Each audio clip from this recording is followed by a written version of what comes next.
So today we welcome Darklis Goulart, otherwise known as Mom, and it's what is it? It's September 27th, 2020, around 2 p.m. here. And Mom, we wanted to ask you a couple of questions to kind of hear a little bit about your life story and get to the high points, and just something to have on record. So welcome. Well, thank you. Thank you. It's great to be here. Yes. Well, thank you. There's no one else in the room. Okay. No need, that's enough. All right. Yes. Calm down. Okay. All right. So, from what you can remember, can you tell me the name of your parents and your grandparents, like maybe their names or places of birth or about when they were born, whatever you can remember? Okay, my maternal grandparents were James and Florence Mackey. Mm-hmm. It was Florence Hudson Mackey was her maiden name. Okay. And James was a New York City policeman. Wow. Okay. And I never knew him. I never met him. He had passed away. I'm not sure if it was before I was born or because my parents lived in California and my grandparents lived at that time they had moved up to Vermont. They lived in Vermont. I didn't have an opportunity to meet them really until I was a little bit older. Uh-huh. So my grandmother, Florence Mackey, she was a musician. She taught piano, and she wrote numerous songs, and she wrote a song to the entire. It's the 119th Psalm. Is that the longest psalm in the Psalms? I think it is. It might be, yeah. The 119th. Okay. It's the Alpha. I can look it up, but Yeah, we'll take your word yeah, she wrote music to that, and Wow. I do have a copy of that, and I have quite a very nice folder about my grandmother, because my cousins were one of them was a sketch artist, and another one was very good at writing, and so they had written up and made a very nice folder of her and her life. She and my grandfather moved to a farm in Vermont when they retired, and so I do have that, which is saved amongst our books and such. Wow. And that was on your mom's side. This is on my mom's side. Uh-huh. And like I say, I never met my grandfather. I did meet my grandmother, as I recall, when I was older. And I'll tell you why. It's because they lived on different coasts here. But when I speak about my parents, my dad, I never met either of his parents. And his parents were Ivan Davidovich, which would be John. Ivan is John in English. Can't think of his middle name right now. That's okay. And he was married to Natalia, and I'm not sure of her maiden name. So where did they grow up most of their lives? They grew up in Russia. As I understand it, it was around Moscow. However, my grandfather, Davidovich, I was told, worked on the trains, and so he might have gone back and forth. But I know that they ultimately, my grandmother had an apartment in Moscow there, which Dad and I visited. And that's recorded in some stories in one of my photo books of our trips. You said he traveled back and forth between... Well, he traveled back and forth, and I think it was between Poland. There was a town named, I think, like Brest, which is sort of, but Poland, and it was just on the borderline. And with now Yellow Russia, I think. Yeah, And I think now that's in Belarusia. But at the yes. time, it might have been considered part Which of is Poland. called White Russia. Gotcha. So my dad may have been actually born there in Poland. I see. Because there is some connection with some property and such in some of the letters. I have numerous letters that were written between my grandfather in Russian and also between my aunt who stayed in Russia, and Mira has helped me to translate those letters because they're in script, which is hard to read. In the Cyrillic script. And yeah, Cyrillic script, and I have those letters and the notes on the translations that I made from her saved in a box also. Oh, great. Yeah. And so my grandfather Davidovich came with the oldest daughter. My dad had three sisters. No, let's see. Yeah, Nadia, Vera, and Lupa. Luba. Yeah, three sisters. I think it's Hope, Charity, and Hope, Love, and Charity, or something. And Faith. Luba, yeah, Luba is love. Yeah. right. Anyway, so my grandfather initially came, the government in Russia was very tenuous, very upset times because the communists were trying to take over from the Tsar. So this is like early 1900s? And this is the early 1900s, somewhere around 1910. Okay. My grandfather came to America with his oldest daughter, Nadia, and they lived in New York City. So just the two of them came? Just the two of them I came. see. And they left my dad and Luba and Vera with their mother Natalia in Moscow. Okay. And this was how many families did it initially when they were immigrating. And so they were able to get through Ellis Island legally and lived in New York City. And my grandfather worked any kind of job he could get. I think he even worked in the coal mines. Wow. I heard that he sang on stage and sometimes got booed, but he did some singing. And Nadia, I'm sure, worked also, but I'm not sure at what. But she did not have an opportunity for an education because they all had to work very, very hard in order to exist. My grandfather got, from the letters, I learned that my grandfather got swindled out of some land. He was trying to build a house, had earned money because the idea was to bring the family over. Swindled out over some land in America? Yes. Okay. He had given money to some people to build a house for them, and they did not build the house, and they took off with his money. Wow. And so my grandfather, he had difficulties. I heard he maybe drank a bit. Yeah, and Nadia took care of him. And as he got older, and Nadia got married to a coal miner.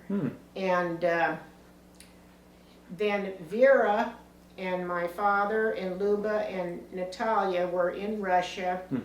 And they were in Moscow at a particular apartment house, which I have a picture of because it was still standing when Dad and I went there in 2008. And the place where he would go to fetch water and such. So Vera, the communists came into Russia. Meanwhile, my grandmother Natalia had cancer, and they could not find enough food for her. My dad recalls the doctor prescribed that she have some oranges, some vitamin C, and they scoured all over the town just for one orange and couldn't find anything. And so it was a very difficult upbringing with the mother dying and the father away, and he was taken care of by his older sisters. And Vera, then the communists began to take over. Vera made the decision to marry a communist commissar. Wow. Who was quite well known, and I have his name I think it was Fyodor, I forget the last name, but Hmm. I have his name and some of that information, and she stayed in Russia. And I have her letters, and evidently that was not a very, I know she had children, so I have a couple of cousins there, and, but she was not happy in her marriage. Her husband was evidently away a lot and had other relationships and such. So, and this is what she told in the letters when she wrote here. But anyway, I think by her marrying the commissar, that helped my dad and his older sister, because by then the mother was passed away. My dad and older sister were able to come by themselves. Wow. I think Luba was about 18, my dad was about 10 or 12. Wow. And they came from Russia. From Russia, they evidently traveled to Germany, Okay. and there's a port in the Northern Sea there. Not Hamburg, is it? Or Not Hamburg, but I think, anyway, the information will tell. But anyway, they evidently left, I understood, from Germany and came on the boat by themselves, and they had passports, and they came to land in New York City. Well, they came to land on Ellis Island, because that's what the immigrants did in those days. They were not taken immediately into the country. If they had any particular diseases or criminal activity or backgrounds or anything, they were not allowed in the country. But anyway, so they came in the country, and the father and Nadia were still here, and Luba was able to get an education at a college, and I think even had a master's degree in librarianship, and married an educated man, George, and they have one son, my cousin George, who now lives in New Orleans. oh, so the father and the son were both named George? Yes, Oh, okay. that's correct, yeah. And just to back up a little bit, wasn't Wait, your... I think, Uh-huh. wait, do I have that wrong? No,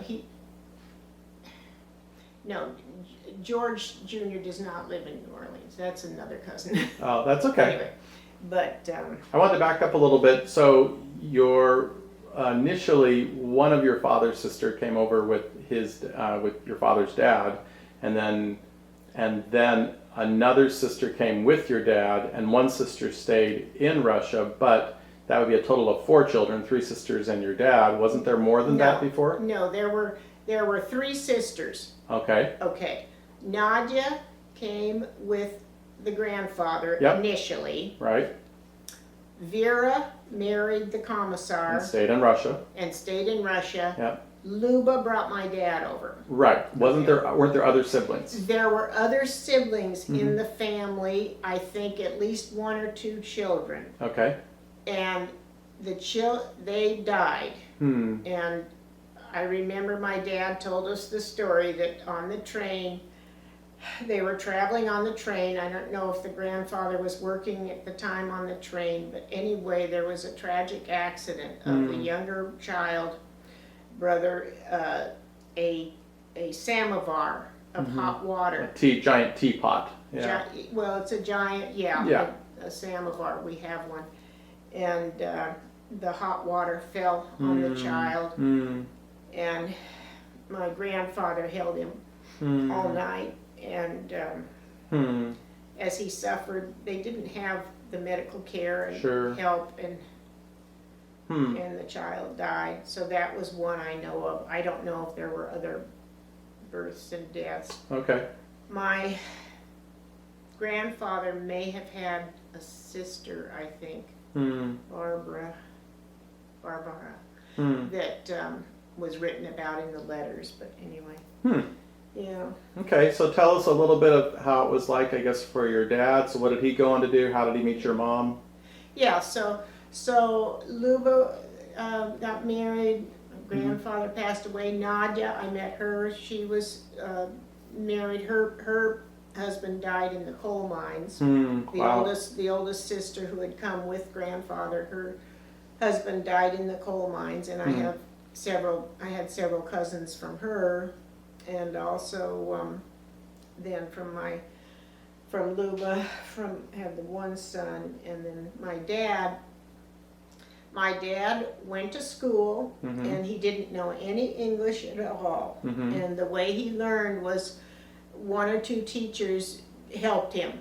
And I remember him saying he learned English just by being here and learning it. And that must be how Luba and my grandfather learned it also. Didn't we find some kind of a certificate that showed your dad went to like an Orthodox kind of elementary school, maybe in, what was it, Pennsylvania or something like that? That could be. Okay. They lived in,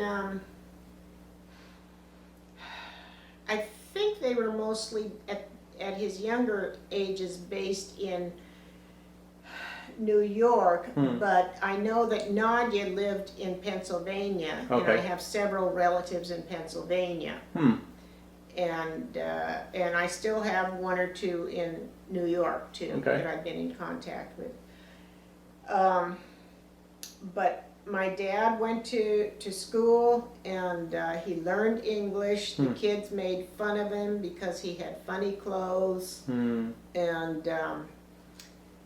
but he went to school, and he was able to attend Pratt Institute in New York City. Pratt Institute is an art, and they have dressmaking and art there. And my mother was taking the dressmaking course. And what was your dad studying? And my dad was studying art there. He changed his name to make it simpler. I'm sure he had suffered a lot with his So what was his, do you remember what his legal name was? I mean, before he changed his it? His legal name was Vasily Ivanovich, that's the son of Ivan. Vasily Ivanovich Davidovich. And so he was called Vasily or Vasya, but translated into English, it's Basil. So his paintings are all signed Basil Davidovich. Gotcha. So that's the name he adopted, the English version of Vasily. No, you will see in his Pratt Institute yearbook that his name is Bill Dale. Wow. He wanted to simplify it. Wow. And so his name is Bill Dale. And so that is seen in his annual book from Pratt Institute. Okay. And so they met at Pratt Institute? So they met at Pratt Institute. I think initially my dad had met Elzada, my mother's sister. This was one of the stories I remember. That he had met Elzada, but then when he came to visit Elzada at the farm in Vermont, where my mother went back and forth, I guess, between Vermont and school in New York City. And somehow he started going out with my mother. Okay. My mother was Marion Farwell Mackey. Her middle name was from a dear friend of the family. Okay. And Florence Mackey, her mother, so my grandmother, she had 5 children altogether. And my mother was the oldest. Okay. And I think all of their children were born in the bathtub Wow. at home on the farm. Wow. And that's how women would have their babies. Easy for cleanup, right? I guess so. I don't think I realized that your mother had so many siblings as well. She had 5 siblings. There was Marion. I'm not sure of the order, but you said your mother was the oldest, Marion. My mother was the oldest. There was Milton, who was a carpenter. Right. There was James, who was a fireman. Okay. There was Elzada. Okay. And the other sister, or her sister, and an only sister, and then Robert, our Uncle Robert, was the youngest. So I guess I had met Robert and Milton. Yes. Gotcha. You had met the carpenter, of which we have, well, Nick has the desk. I have that little stool upstairs that Milton made, but and a jewelry box too. I have that Uncle Milton made. This little jewelry box with drawers. I have that I upstairs. didn't know that. Yeah, and then Uncle Robert lived, and he, a couple of years ago, had his 100th birthday, Wow. which I went to Vermont for, and I'm so glad I did, and saw my cousins and such. But he had his 100th birthday, and he died, I think, just before his 101 Wow. birthday. I think. I'm not sure if he got to 101 or not. But Huh. yeah, that's amazing when you think about it. Yeah. So your parents met at the Pratt Institute. Met at Pratt Institute Mm-hmm. and had a courtship. I don't know a lot about their courtship, but they did get married in the Russian Orthodox Church in Pennsylvania, in I think it's Colville, Colville, Pennsylvania, Okay. because that's where Nadia lived. Luba ended up living with her husband in upstate New York. And I visited her house, and I visited Nadia's house in Coaldale, Pennsylvania. And yeah, I forget how many children Luba had, but quite a few. And so it was, they all worked very hard all their lives. And yeah. So your parents got married. Now, were you So born my in New parents- York, or? No, my parents got married. Uh-huh. And then they had an apartment in New York City. That was their first apartment, and I think we have some pictures or something, or a picture that my dad painted of Mom in the first apartment. And then they somehow met another couple that we were very close with all the years, Betts and Sandy Strother, and my dad got a job. He graduated from Pratt Institute, as did my mother. And my dad got a job, and I think his very first job was with Walt Disney. Really? Yeah, and Sandy Strother also got a job with Walt Disney, and so the four of Who was Sandy Strother? That was a he classmate? was just a friend. I Okay. don't know where they met. I don't. So have Sandy much was a history guy. on that. Okay. Yes, Sandy and his wife Betts, Okay. and they moved. The four of them came out together. Did they get the job offer, and that's what motivated them to move? That's what motivated them. Huh. So they drove 3,000 miles across the country Wow. and came to California. This must have been in the Hollywood, 1920s, right? Hollywood, California. So, well, Late 1920s? Yes, I think it was late 1920s. Okay. Yeah, because my brother was born in 36, I was born in 30. So they must have gotten married probably in very late, maybe even during the Depression. I'm not sure. Oh, really? And Well, that's, it was- I mean, that would be interesting, right, to get a job during the Depression on the other side of the coast there. So, I don't know. Yeah. I'm not sure just what year he got the job Huh. in, but I'm just thinking if Nick was not born until 1936, but So maybe either late 1920s or early 30s. Okay. yeah, maybe it was just recovering economy or Gotcha. something. But they both got their jobs, and I'm pretty sure it was with Disney. My dad worked with a few different companies, but Now, your Yeah. dad didn't have to serve in World War One at that time. He was too young, maybe, or no, World War One wasn't that more 1918? 1914 and 1918. Yeah, So, yeah, do you remember what yeah. year he was born in? Was he born in? I think it was 1910 or so. Okay, or Yeah. 1907 or something like that. So Yeah, he would have 'cause only he been was about 10. Well, if he was 10 years when he came out, he might have been born in 1908 or something like that. So he would have only been 10 years old. Okay, Yeah, I have to look at the numbers. that's okay. up So he there. comes out to California. They all come out to California. Yeah. And they drove, you said? They took the And, car? Yeah, two young couples, and they left. The Strothers somehow had relatives in Ohio or someplace. It was a very adventurous thing for them to do, because that's why we never had any relatives. Our closest relatives were the Strothers, the couple and their family that my parents came out here with. And so we did end up making quite a few trips across the country by car. Wow. Only by car until later on, Mom and I and Mark went by bus a couple of times. Wow. Across Yeah, the country. A 3-day bus trip, Huh. yeah.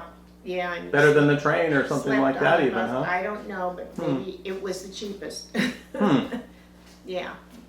Okay. All right. So let's see here. How about obviously? Well, I guess you could tell us a little bit more about Disney because that's obviously a big deal that he got a job with Yeah. Disney. What was he? You said they both got jobs at Disney, both Sandy and your father. Yes, yeah, as I remember. And what were they doing with Disney? Well, they were artists. They were drawing for the Okay. cartoons Okay. and everything, the very earliest cartoons that were made.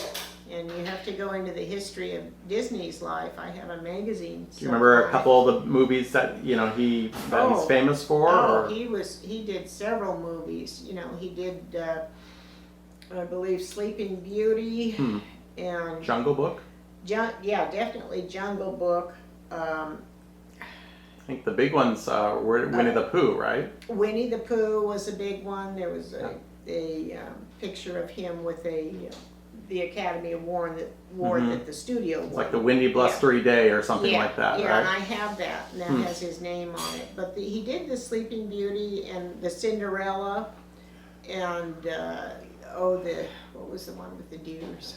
Oh, like Bambi? I think Bambi, Really? and Dumbo. He worked on all of those. It'd be either Aristocats or 101 Dalmatians, one of the two. 101 Dalmatians Okay. for sure. Wow. And I think in IMDb on the web, there's like a whole history of all where his name appears in Yeah. credits. He also did some work for Warner Brothers, right? For like Bugs Bunny and. Yeah, they had. Well, his name wasn't necessarily on all of the movies Right. that he worked on, but he worked on a lot of those. But yeah, there were layoffs at work for artists, and so he was laid off a couple of times. Oh, and then rehired is what you're saying. Yeah, Huh. and he also, he worked for Warner Brothers. I guess that was Bugs Bunny. Mm-hmm. And then he also did children's book illustrations. Oh, okay. Where he worked at home, and he had 2 or 3 people that were working with him. And we went to New York City because he talked with the actual book, I guess, manufacturers or The publishers. the publishers, Uh-huh. and somehow that had to do with this book deal. But when he was laid off, he always found another job doing something. And so I have a whole set of books upstairs, children's reading books. Wow. You know, here Spot. Right. And you see his name as an illustrator along with 2 or 3 As other Bill people. Dale or. No, by then it was Basil Davidovich. Okay. He was married. Everything is under Basil Davidovich Gotcha. after college. Yeah. Gotcha. Yeah. Okay. And so, yeah, so he always had a job someplace, but he would get laid off at the worst times, and it was interesting thinking how you are all working at home. Well, he was working at home too, and made sort of this big, we had this sort of room at one of our houses. The other interesting thing is that he and Mom built a house. We lived in North Hollywood, that's where we grew up, and they built their first house. And this was very special, and it was two bedrooms? 2 bedrooms. One was a master bedroom, one was the kids' room, and 1 bathroom. Were you and your brothers born at that time, And or? my older brother was born in 36, and that must be about when they built the house. Okay. And I think the grandfather, my dad's father, was still living, and I think he came out Wow. and saw Nick or knew about Nick's birth. Huh. And there was some upset in the letters that Nick was not going to be baptized as a baby. Oh, in the Orthodox Church? In the Orthodox Church, Gotcha. and there was great concern on the part of the father about that. They Gotcha. were very strong in their belief in God. There was always that carried out in both my mom's family and my dad's family. Now, your father, you're saying, was Russian Orthodox. What about your mother? My mother, I think, grew up mostly in the Baptist church. Okay. And was it because of that she didn't feel it was necessary for the baby to be baptized? I think so. Okay. I think that brought the question up. And I don't know. I'd have to ask Nick if he was. I think he was baptized as an older boy, but whether or not he was baptized or maybe christened in the Sure. Orthodox Church or something. how that was resolved. I'm not sure. Elzada sort of, all of Mom's brothers were strong evangelical Christian faith, you could say, but Elzada did move over to the Seventh-day Adventists, and those cousins became Seventh-day Adventists because she had 7 children, I think. And which is a little bit different. They're very strong in their Orthodox Old Testament rituals and such, or beliefs, yeah. But anyway, they were all very strong Christians. Yeah. So your brother was born in 36, Nick.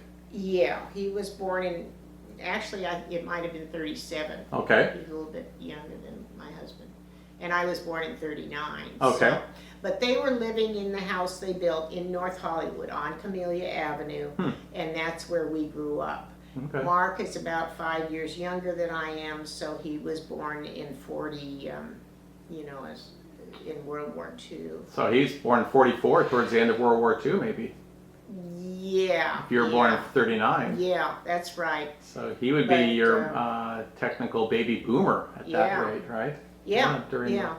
Now, so you brought up World War II. Did your father have to go and serve in World War II, or? My father served as I don't know what criteria they used, but maybe he was older and because he had a family, but he served as a street warden. I'm not sure what they called it, but I do remember things about like an air raid warden? Air raid warden. Okay. He was a neighborhood air raid warden. Okay. And he had a white metal helmet that he would wear. Yep. And he had some kind of a water tank or something. And it was very serious. He would go to the meetings and they would have practice blackouts because we were right on the coast of California. Gotcha. We had street lights along our street. They covered the tops of those with a black covering so that the airplanes, when they came over, couldn't spot where all the neighborhoods Did they cover some of like the headlights of a car a little bit, half covered, so they wouldn't be as bright? I don't know about that. And did you have to ever do like practice air raids? Was there like any practicing you would do? Not at that time. Okay. But later on during the communist era. Oh, during like the 50s and 60s. Yeah. Okay. When I was going to school, that was the big fear at that time. So tell us a little bit about your childhood, or memories, great memories, or interesting memories about your early childhood. Just remembering the war, and we had a nice backyard. A couple of things. We had a couple of rabbits, and those were our pets. And I have the picture that I showed Deborah of me and Nick, or me climbing in. We would let the rabbits out, and then Nick and I would climb into the rabbit cages. Just so you could get a feel, so you could guess so. understand what they've gone through, Empathize with the rabbits. some of your privilege, your human privilege. So Mother would have to go out and fetch us and get us back. And did she feed you carrots? And probably. And my dad did work though. I remember my dad did work for a while as what they called a soda jerk. He would work at those. Like at the Woolworths and in the drugstores, they like the always soda fountains had and a soda counter. bar, Yeah, soda counter. And so he knew how to make the greatest sandwiches, and he knew how to make milkshakes, and we used to have milkshakes, and he knew how to make sodas. Okay, what's a soda? Is that just a Coke soda, you would get this bottle that was pressurized somehow, and CO2. you buy them in the grocery store. Yep. And you would spray that soda in there and put some kind of flavoring with it. Gotcha. Yeah. Okay. Yeah, and so I remember that. And then speaking about the war, I remember that my older brother, at least, and his friends, they would dig holes and, to have their holes for their forts, and then they would play with little soldier dolls, soldier figures, I should say. and they would say bombs over Tokyo, bombs Wow. over Tokyo. This is, you said your two brothers were playing? Yeah, I see. yeah, but mostly Nick and his friends. Oh, I He see. had a group, there were a group of 3 boys that lived across the street who actually were of German descent, but... Oh, really? Wow. Rudy. So I guess the friends were cool as long as they were focusing on Japan and not Germany during those war games.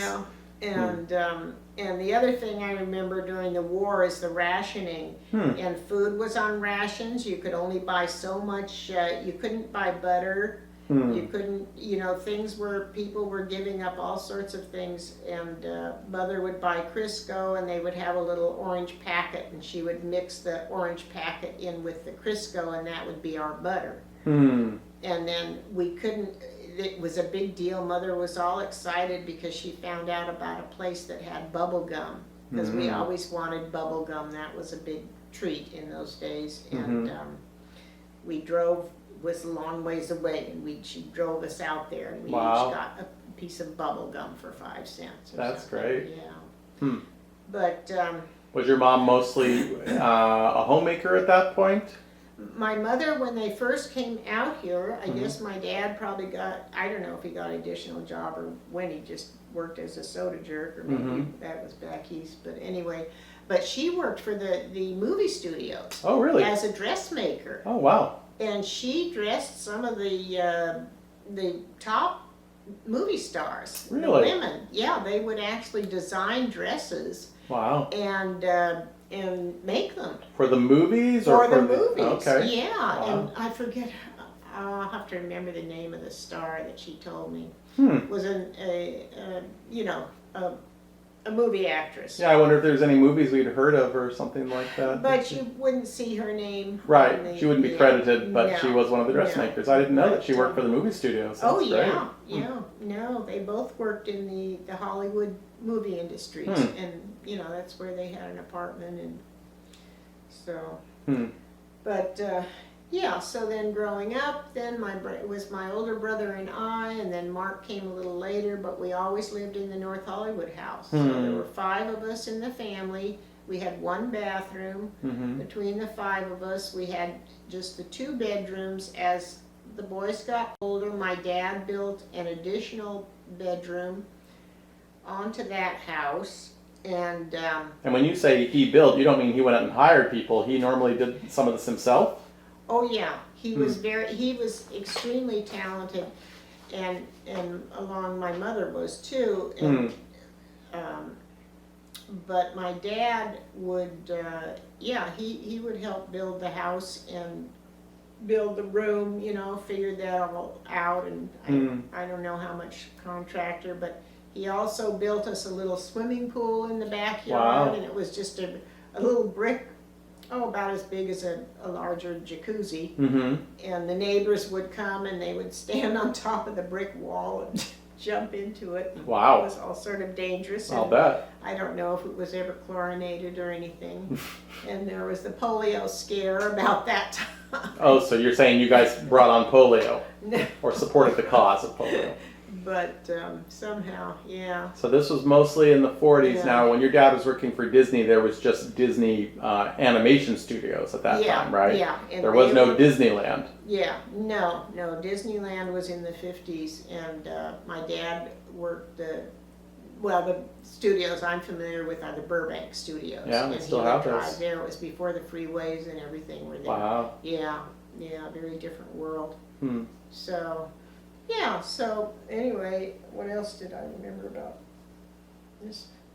Either Yeah. school or Mark was friends, or you can even get to the whole Disneyland thing, or...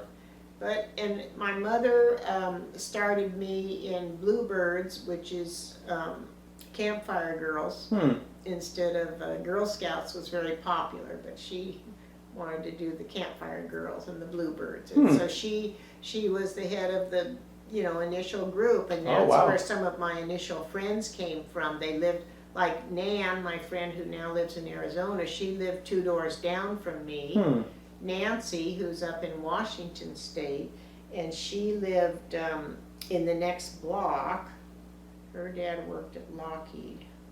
They had the first big swimming pool. Nan had the first television. Wow. And I would go over there and we would watch television together. The Was Western. this late 1940s or early It must have 50s? been, Maybe early 50s. well, we yeah. were, Nan and I met when we were about 3 years old. So Oh, it wow. was the mid-40s, yeah. Okay. Yeah. Wow.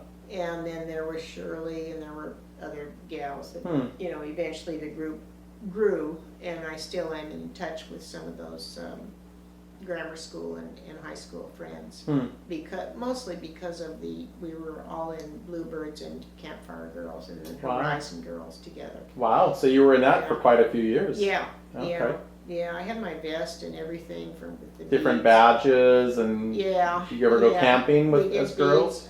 Yeah, I went to Camp Yulani. Yeah. Wow. During the summers, I went to camp. Nick was in Boy Scouts. Oh. Mark was in Indian Guides. Oh, I remember Yeah, Indian Guides. Yeah. Indian Guides.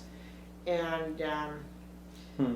yeah, so we had a very nice childhood, really. We went to the Baptist Church in North Hollywood and very traditional childhood, and we went to the local grammar school and I would walk. I mean, it was at least a good mile, maybe 2 miles, and I would walk. One day I roller skated and we would just go all by ourselves, you know, or maybe with one other friend, and nobody was, you know, maybe if it was raining you would get taken in a car, but we just had the one car and my dad took that to work.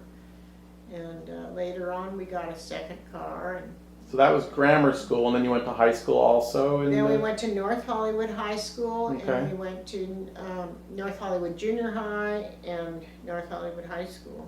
Yeah, I Okay. guess it was junior high. Yeah, yeah.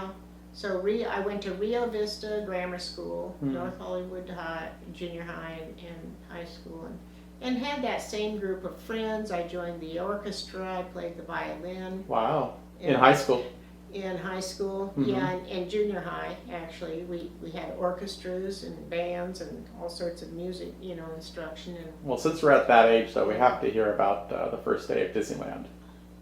yeah, and then in the 50s, my dad was working at Disney at the time. And you would have been around 15 years old? I or- was about 14 or 15 Uh-huh. years old, so that must have been about 45. No. It'd be 1953. Oh, that was 50s. Oh, Yeah, oh. 1953 or 54. How old was I? If I was born in 39. Yeah, Oh, and that oh, gets you into the okay. 50s. Yeah, so middle 39 to 50s. 49. Yeah, Yeah. middle 50s, yeah. And yeah, so it was very special. It was a beautiful summer day. And Now, was this the day that the whole public went to Disneyland? No, this was a special opening for employees. Before the only. public got to go. Before the public got to go. Wow. And so, and our family went there for the 50th anniversary of so Wow. that was in the 50s, yeah. But anyway, that was quite a thrill. It was, Sure. and the Jungle Land was there, and the Haunted Mansion was there, and of course, you know, some of the older traditional rides, Yeah. the autos, you know, Right, the little Cartopia, cars, yeah. Cartopia, Autotopia. Was there yeah. pirates back then? Maybe not. And not the in, Pirates of the Caribbean, I think was there. Wow. I Yeah, think that's so. some of the traditional I think stuff. that was, yeah, and that's what Dad and I went on there, you know, last year when we were all there. Those were the rides I wanted to go on. And Well, great. yeah, and that was quite a thrill and quite a big deal. Mm-hmm. And yeah, and they had the parade, the Disney parade, and yeah, and you had those tickets where, you know, the 5-tier tickets were. That's right. You didn't just get one ticket that got you Yeah. into everything. What did you get? You got I think there were 5 tiers of tickets. And they were like A tickets and B. Yeah. And what was the C, best E. ticket? I think it was the E tickets. ticket, were the right? best. That became a Yeah. phrase, I right? think Oh, so. this is like an E-ticket ride. Yeah. That was the most expensive. So you would buy a little ride. booklet of tickets, and you might have had like a bunch of A's Yeah. and 1 or 2 E's, and so Right. That's how kind they of cherished regulated using the rides. better Yeah. ride with the E-tickets. Oh yeah. And it's ironic because as we're filming this right now, Disneyland is closed because of the coronavirus. Yeah. It's been closed for, I don't know, 4 or 5 months already, and Yeah. at this point in time, in September of 2020, it's still closed. Yeah. So ironic, hoping that it'll open up soon, but yeah. Well, and we went there for my 80th birthday last year, fortunately. Yeah. You know, Yeah, exactly. the Lord planned 2019. it because Yeah. we sure couldn't go A year this later, here we are. Yeah. Interesting. I forgot to tell one thing Mhm. about our childhood about the pony ride. Every Sunday, Uh-huh. you would go to church. Uh-huh. My dad liked to go and visit friends, which my mother thought this was something the old European or the old ways was that you just go and visit friends, and I think you experienced some of that maybe in Uzbekistan. You mean instead of going to church or after No, going to church? after church. I see. And you could drop in on That'd be more Slovakia. We would do friends. that. Yes. Yeah, you could drop in on them unannounced, Yeah. you know, and my dad wanted to do some of that, and it would make my mother very uncomfortable. Oh, I because see. That was Because she hadn't announced. you hadn't made a plan Right. with the people and surprising families, but it was a family day, Mhm. and one of the highlights of it, at least for me, was that we got to go ride the ponies, and there was this little circular place there with you could get pony rides for 25 cents. And where was that? Something. And that was in somewhere around Griffith Park, Mhm. you know, right the middle of Hollywood and Los Angeles area. There was no. Was the observatory there back then? Pretty much. It Okay. was. I went once or twice. I think I remember. And But you love the pony Griffith rides. Park, and I think there was. I forget if there was a zoo now. But, yeah. But yeah, we went on the pony rides, and then from there, I used to go to Griffith Park with Nan and Nancy. I just heard from Nancy, and we would go and ride real horses, and that was a big treat. And we You mean beyond the ponies? Yeah, this was later on when I was a little older, Okay. and maybe in high school or something. And we would get to go and ride the ponies. Well, we'd talk one of the parents into taking us there and riding those horses. And Would they take you on trails throughout Griffith Park? there definite horse trails in Griffith Park, and the three of us would be by ourselves. Wow. Oh yeah. And so we had what we called the Nejaho Riders. And that's the picture I have up by my desk. Because I think my horse was, let's see, there was Ned, Hornet, and Ginger were the three horses. Nancy's horse was Ned, he was the biggest one. My horse was Hornet, and Nan's horse was Ginger. I see. So we'd always ask for our same horses. And we had our little club. We made a little club out of it, the three of us, called the Nejaho Riders. So this is not like a little takeoff on Navajo, but this is the Nejaho. You kind of... Ned, Ginger, Gotcha. and Hornet. Gotcha. Nice. Nejaho. There you go. Negiho. Nice. Nejaho. Nejaho Riders. That was a cool name. And yeah, so we were quite fast friends. Yeah. Wow. And Nancy just contacted me, telling me about a series she was watching on TV. And Oh, really? Her of the Nejaho Riders. Yeah. Oh, that's funny. And yeah, but that was a big thing. We all loved horseback riding and horses. That was and that led to my dad carving me the Danny Quick Patch horse in the garage. Oh, okay. Because I loved horses. I loved the pony rides. I loved the horseback riding, and my dad, you know, we couldn't afford to have a horse, a real horse, but I was sick one time, and I would sit out in the backyard recovering, and my dad would carve that by hand. He had one big pillar of wood. Wow. And Almost like a log or something, huh? He would work in the garage. He'd love to do woodworking, and he carved that horse by hand, the neck and everything. Mostly out of a body, single the block of legs, wood, huh? Made the rockers on it, painted it, all the rockers, the little flowers on there. It doesn't have a mane, doesn't it? And we went, then Dad took me and we went over to the stables, to the Griffith Park stables, and he asked the guy if we could get some horsehair, some real horsehair. And he got the horsehair from the the horse there. The guy must have paid him something, and the guy cut the horse's hair. Wow. And gave Dad some hair, and he That's made the funny. tail and the mane and the. That's right. The forelock. tail and the Yeah. mane is from real horsehair. Yeah. So yeah. how old were you then? Were you in junior high kind of thing? or were you- Probably. Okay. Yeah. Yeah. Oh, that's yeah. great. So that was a long. Yeah. Yeah. Was there a particular, I mean, we've talked about a lot, but was there a particular very funny family story that you could think of beyond what we've already discussed? Or Oh, just I remember going back east with the family. It took us like, I don't know, 5 days or something to go by car, and that was always interesting with 5 people, you know. And Dad, we would stay in hotels and motels at night, and we would go to Yosemite for vacations almost every year. And stay at Camp 16. We had a tent, and we would go to the stage show in the evening and Where the was this again? firefall. Yosemite Park. Oh, Yosemite Park. Okay. Yosemite National Park. So we would drive up there. That was our vacation time. Oh, okay. If we didn't go back east that year, that was our vacation time. And you said that you saw the fire fall? And we saw what they called the firefall. What was that? Yeah, that's where some people wade in the mountains there. They had, I guess they made a fire of coals, and people on the stage would wait till it's dark, and then And it'd be the people on summertime. the stage would call Yeah. in the summertime, and they'd say, "Let the fire fall," and we'd all look over at this particular mountain area, Right. and they would let those, and it looked like a waterfall. Because that was traditionally a waterfall, but during the summer it would be dry, correct? Well, maybe that was Yeah, it. Yeah. yeah. Yeah. Wow. Yeah, and we saw the firefall. Yeah. So. Okay. So you told me a little bit when you were in school, in high school, you joined the orchestra. Was there any other things in high school that you really enjoyed besides in orchestra? What instrument were you playing? The violin. Okay. Yeah. I learned the violin. I took violin lessons. Okay. I was never very good. I wanted to be better, but I was always in. They had the first violins and the second violins. And then I was you were always after in the second violin? violin. Oh, you were, okay. And sort of in the back.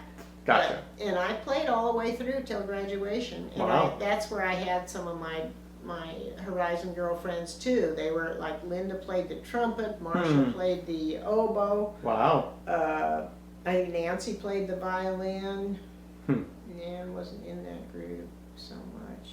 So this would have been around, Yeah. you probably graduated around 1956 or 57, I right? graduated in '57, and I Okay. actually played in the orchestra during our graduation. So I Wow. was still playing it at that time. Yeah. So now, what did you think at that point in your life? What did you think you wanted to do at that point in your life? As far as, did you want to be a wife? I wanted to be a doctor since I was very young. Okay, a medical doctor. A medical doctor. Wow. And my mother finally,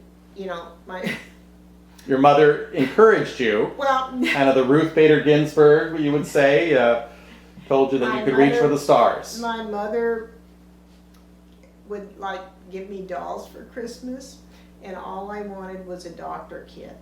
Did you take apart the dolls and try to sew them back together? Did you? I'm listening.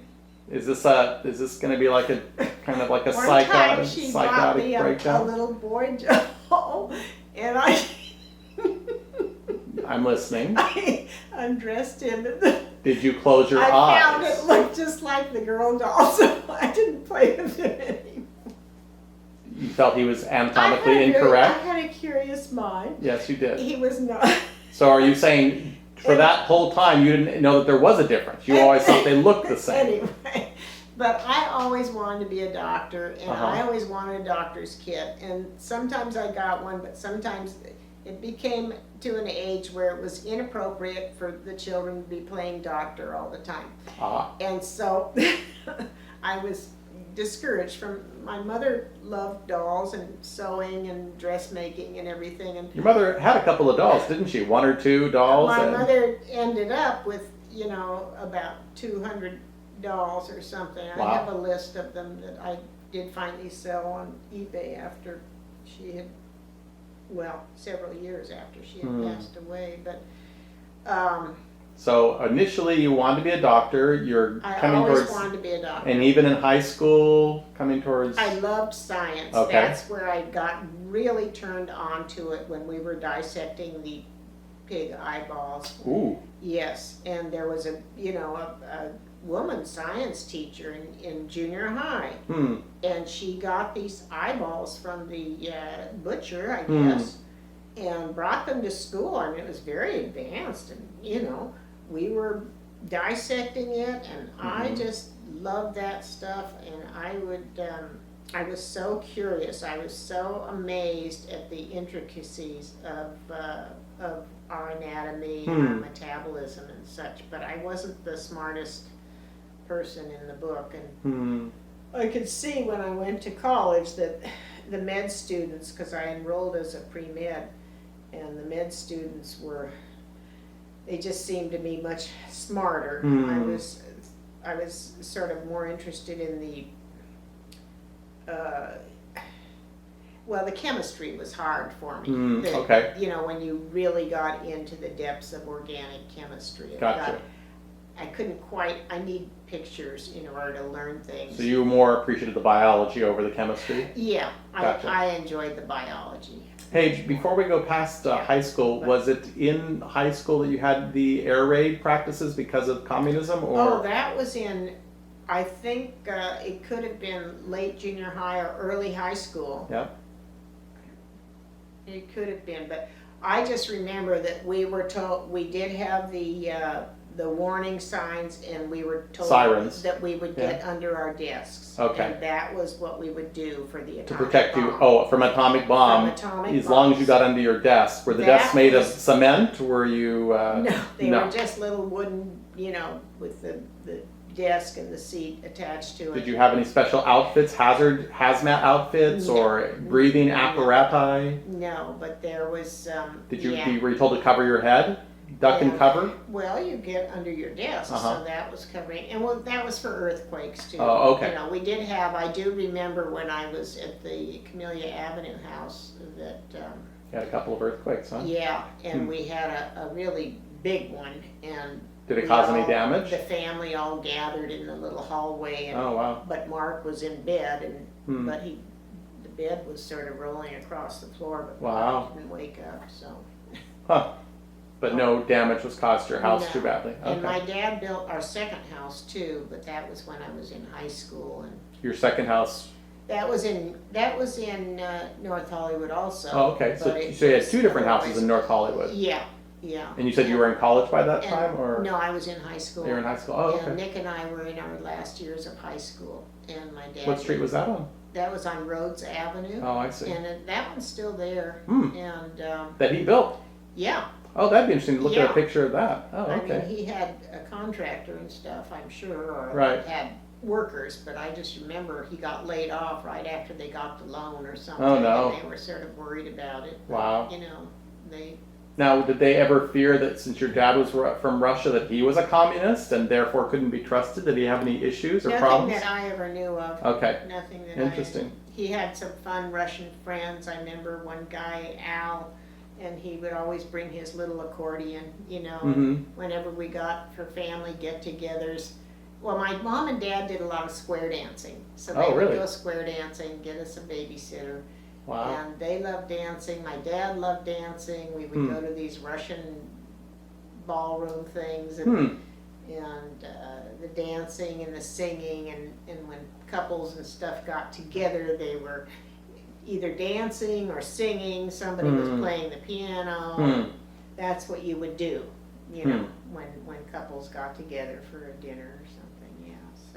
So you kind of figured out. You said you started college at pre-med. Where did you go to college? I initially went to Redlands University, Okay. a Baptist college, which is currently still there. Hmm.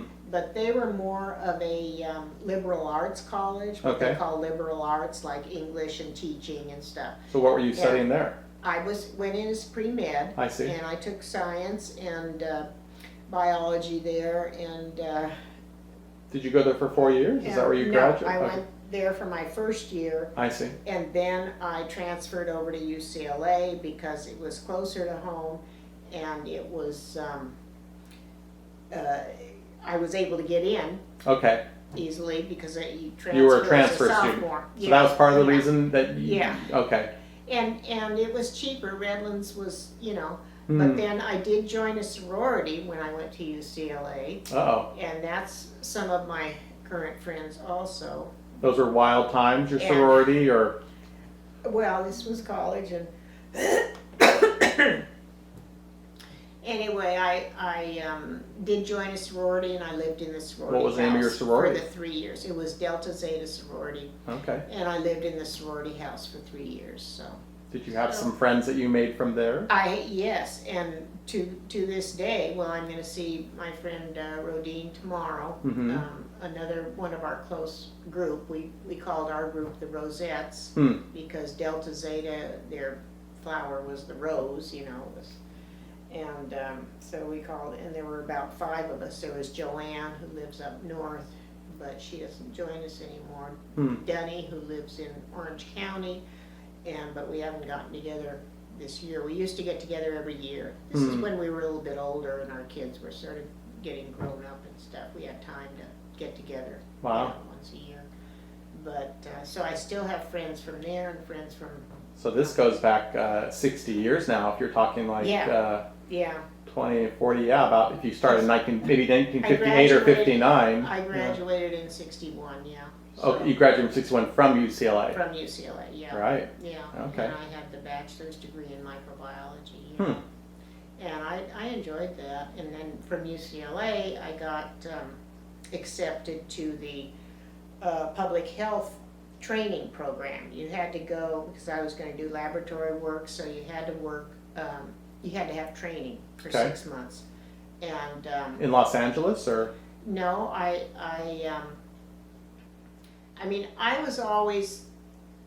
was mindful of, of course, how I could best make a living or earn money. Mhm. And the clinical training, what they call clinical or hospital training, you wouldn't necessarily get a stipend. Mm-hmm. But if you got into the public health, which is the state health department up in Berkeley, Uh-huh. then we would be paid $395 a month. Oh, wow.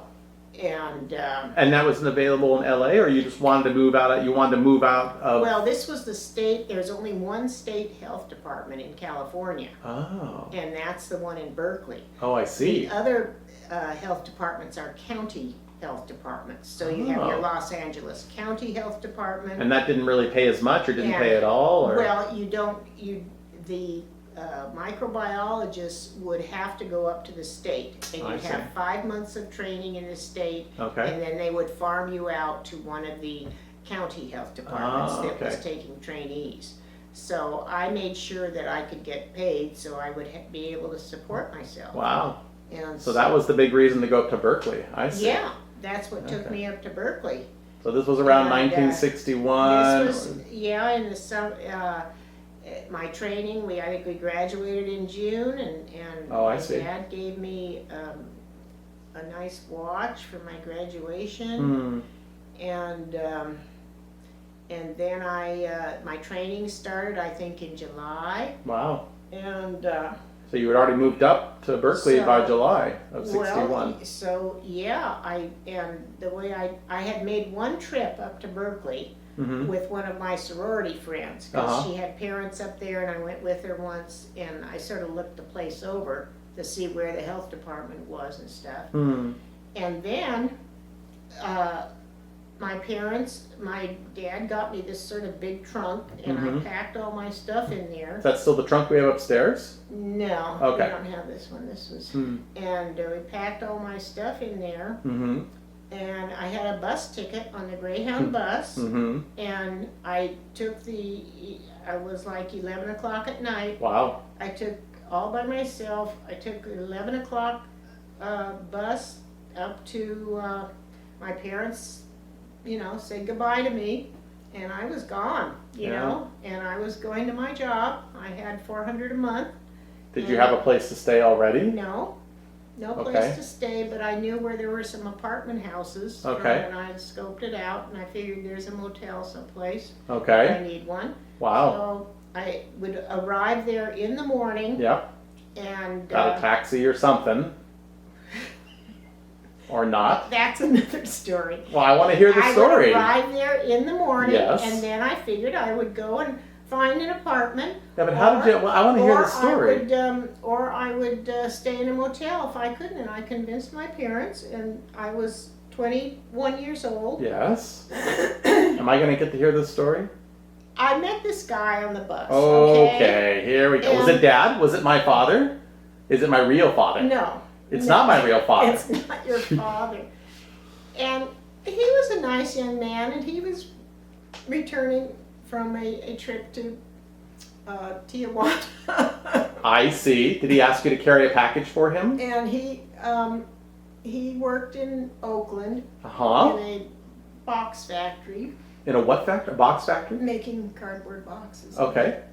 Anyway, so we were chatting, and I told him I was coming up. I had a job at the health department, Uh-huh. and I had to find an apartment. Yes. And so he offered to give me a ride. Okay. And so, of course, the Lord.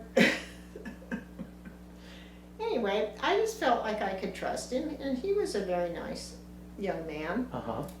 And Was his name Johnny or? I forget his name. Okay. But anyway, he very nicely carried the big trunk, I guess, and put it in the car. Uh-huh. So he was going to take me around Berkeley to find an apartment. Uh-huh.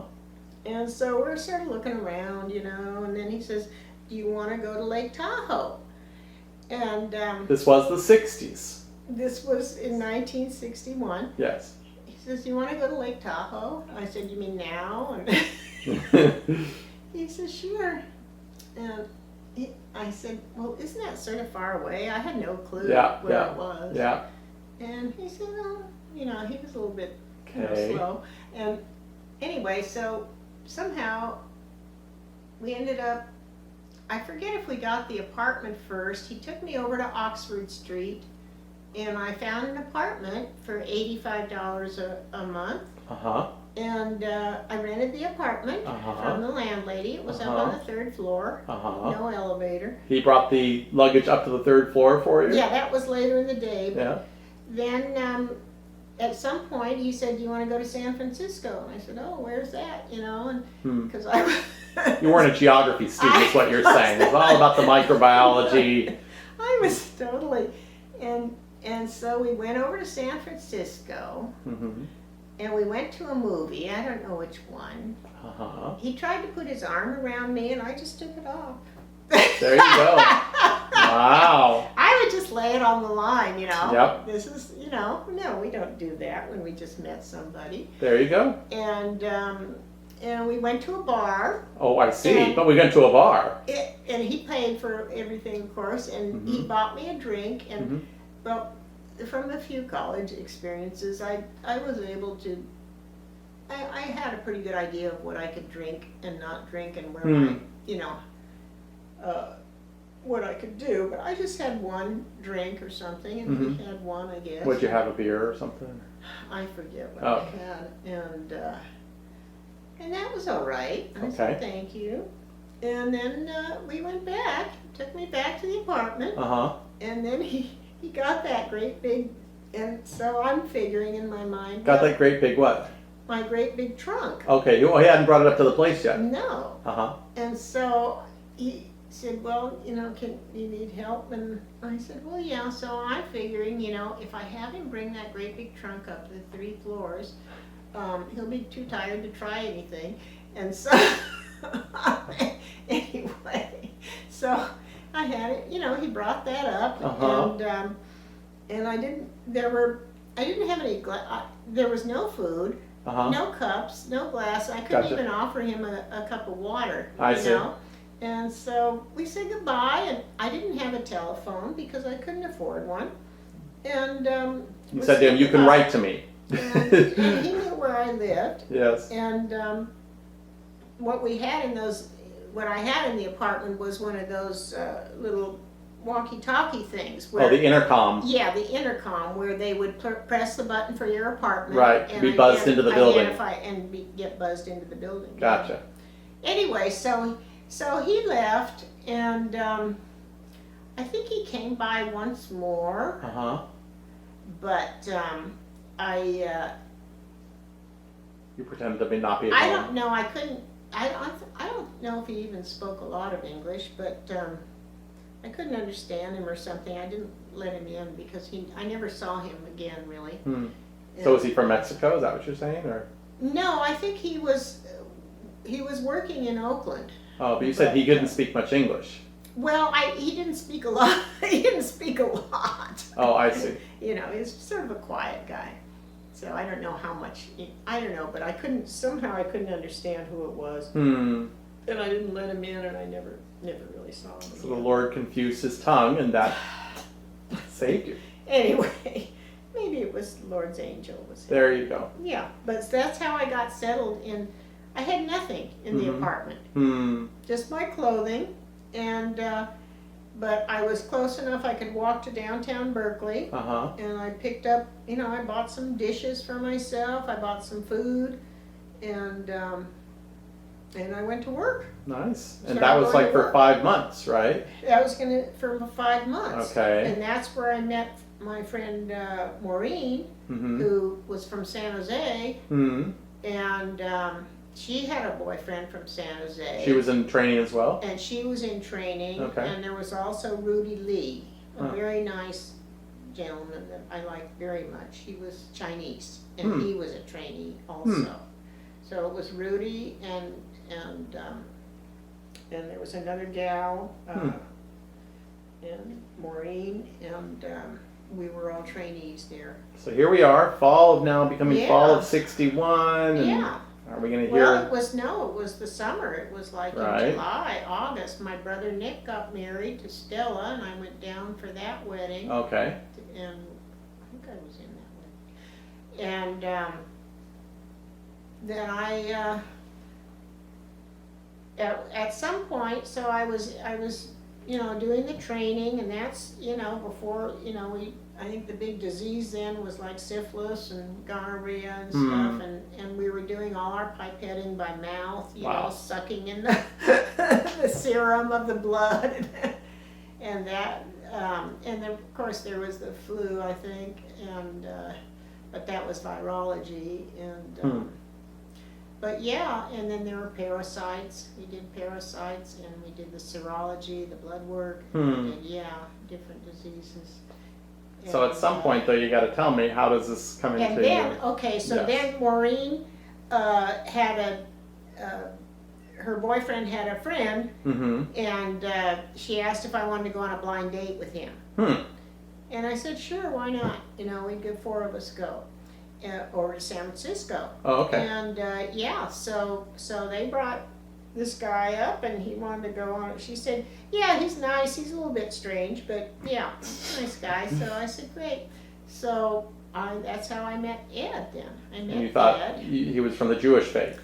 Well, he had very black hair and tan skin, and the black dark rimmed glasses. And living in North Hollywood, there are, second biggest population at that time were the Jews who were, I guess, escaping from World War II, maybe. Oh, wow. The immigrants and such, and there were a lot of people from, New York, but they were very educated and spoke English and everything. But I was used to seeing, that sort of was a picture of like the Jewish young men in my high school and stuff, and.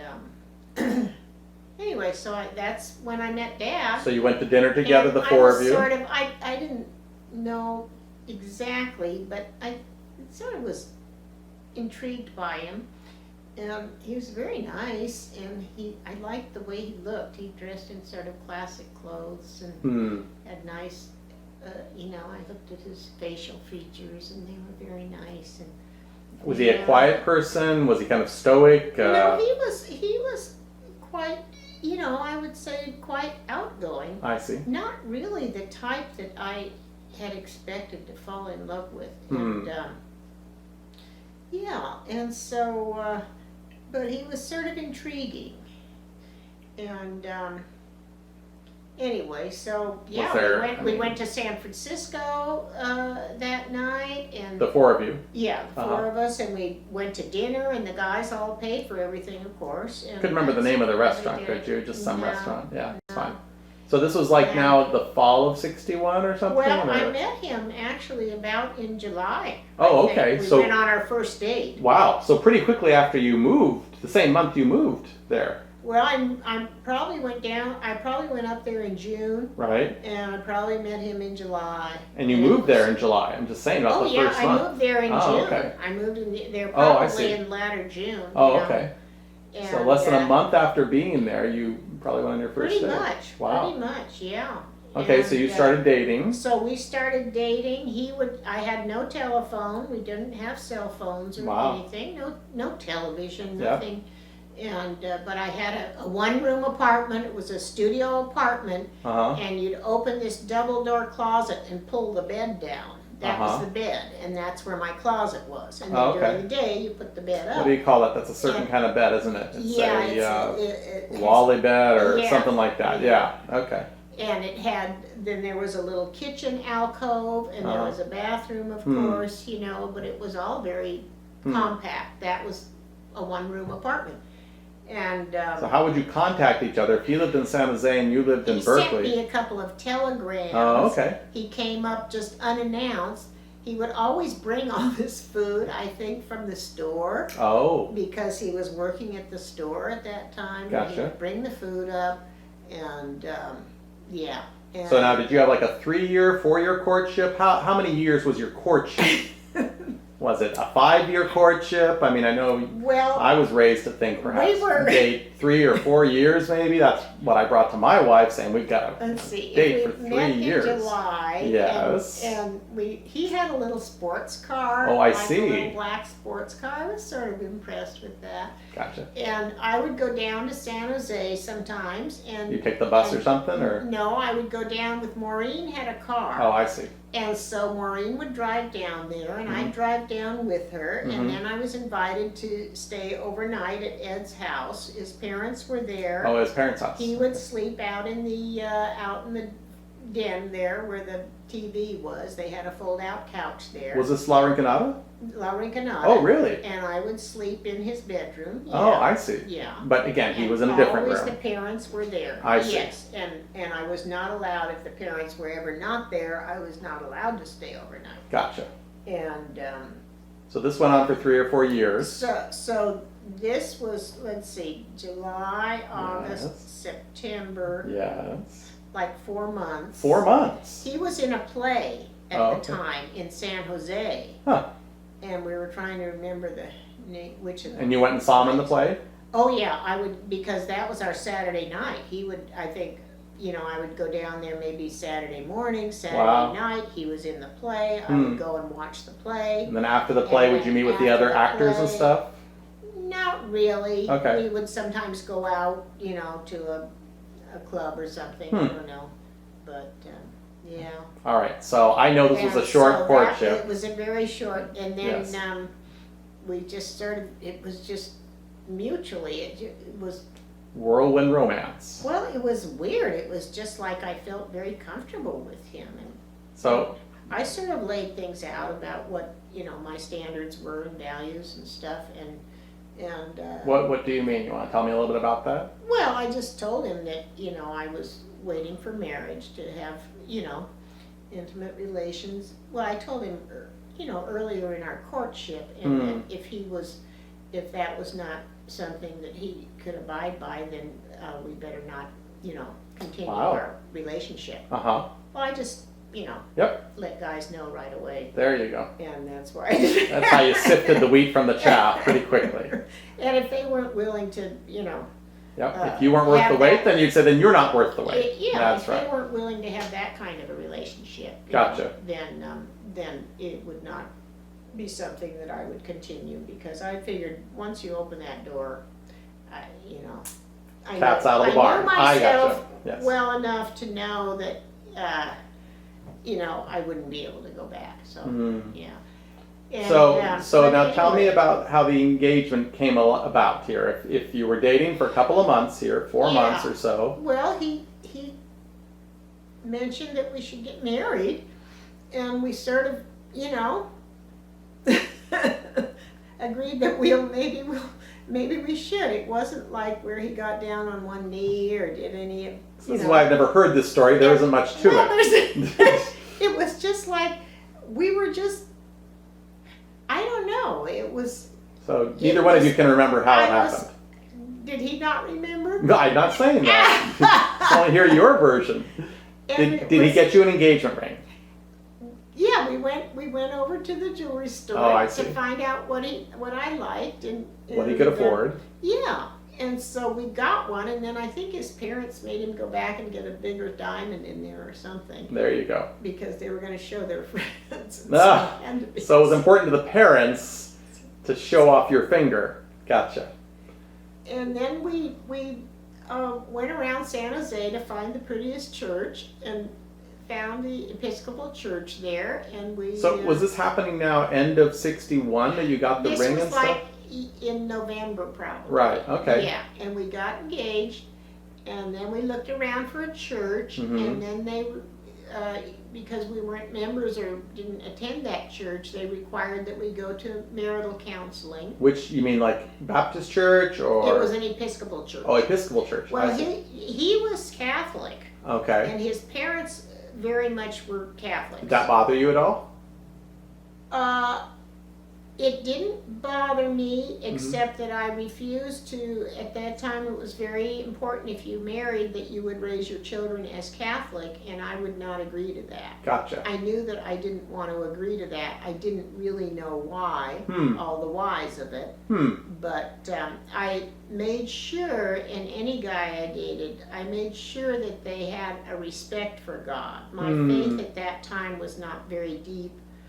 I didn't understand it a lot. I had been to Sunday school all my life, and but did you go to chapel when you were at Redlands or whatever? So it was a Baptist? I went to chapel, yeah. Okay. And I did all of those things. Right. And I was certainly raised in the Sunday school in the Baptist church, Baptist and Russian Orthodox church. We went to Russian Easter. We celebrated Russian Easter every year and went to the church at midnight, walked around the church 3 times holding candles, and I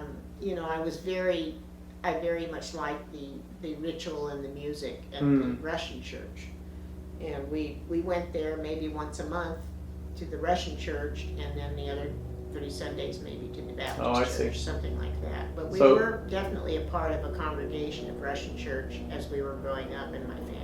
So while you were looking for a church, you decided it probably wouldn't be a Catholic church because you felt like that was going to commit you. Yeah, because he would have to agree to do that. Right. And I was not going to do that. Gotcha. His parents were unhappy, and Marie's best friend wouldn't go to the wedding because we weren't, The other thing that it influenced me strongly about Ed was, and this was before we were engaged, was that I met his family. He had a big family of relatives, and they were the Slovak, they were the Yugoslavian, not Croatians. Yeah. Croatians. And I felt extremely comfortable with them. I felt very comfortable with his whole family, and it was just, I don't know, to tell a story, it's not a real exciting engagement story. It's just like we both knew that we were just made for one another. Made for one another. There you go. Well, there you go. Yeah. And it just sort of happened. It was sort of, so it's not very exciting to tell people about. That's okay. Hey, the proof is in the 50 plus years. What are we coming up on? 58 years already. And the other thing I made him agree was that I had always wanted to go to Europe. And some of my friends had gone during their college years. Rodine was one of them, and I was sort of really wish I could have gone. You'd go to Europe and you'd thumb a ride, and do You didn't have the time or the money or both, or? Yeah. Okay. And so I made him agree that if we got married that I wanted to go to Europe. And so he would, agree to that. And so, He had a lot of hoops to jump through, didn't he? oh, absolutely. I mean, sort of to this day, it kind of continues, doesn't it? Yes. But we were, it was just, we were were very different personalities in a lot of ways. And, but through enormous amounts of compromise, I'm sure both of our parts. Because, I mean, and my mother, one of the advices from my mother was, you don't marry somebody that you can't live without. You marry somebody that you can live with. There you go. Wow. See? And I thought, Deep thought. because I always thought, oh, it'd be so boring to be married to this same person, see them for breakfast every morning. But Ed was always interesting. The way he thought and everything was so different from mine. I found it very fascinating. He was like a little science project for you. He was a project. My curiosity Yes. drove me into How does he the tick? marriage. Yes. Everything you learned about biology. And, Just- Anyway, so So you went and you found an Episcopal church. You had to go through some premarital classes. And, yeah. And then you we planned got out the married in wedding? February. Okay. And most of the planning, I didn't really care. This was another thing, I just wasn't a big wedding was not high on my list of, I can't wait to do all this. And, Gotcha. but my mother came up to San Jose where I had an apartment because that's where I'd farmed out for my last month of training. I went to Santa Clara County. Oh, okay. Yeah. So you got to choose. You got to have some choice in that. I guess. Or, Okay.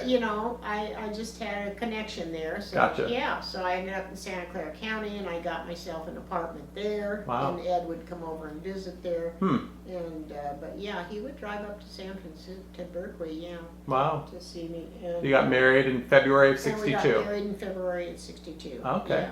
So it was a short. And my mother came up to my apartment and made my wedding dress. Oh, wow. Right in the apartment there. Now, is that the same wedding dress that That's Deborah? the same wedding dress that Deborah wore for her wedding. and There just, you go. Her devotion. I mean, I just wanted to get the wedding over with. And Marie's all excited about the wedding, and we had the reception at their house on La Rinconada. And then we went to Carmel for our Honeymoon? honeymoon. You and spend like also a weekend or a week there? No, or we something? spent like a weekend there, Okay. and then we drove down to Las Vegas because Oh, wow. we had some friend gave Ed some kind of hotel Oh, okay. voucher or Oh, something. okay. And so we went down there and spent another few days, and then we came back to San Jose Okay. and lived there for a short time, and then Ed got a job through his uncle,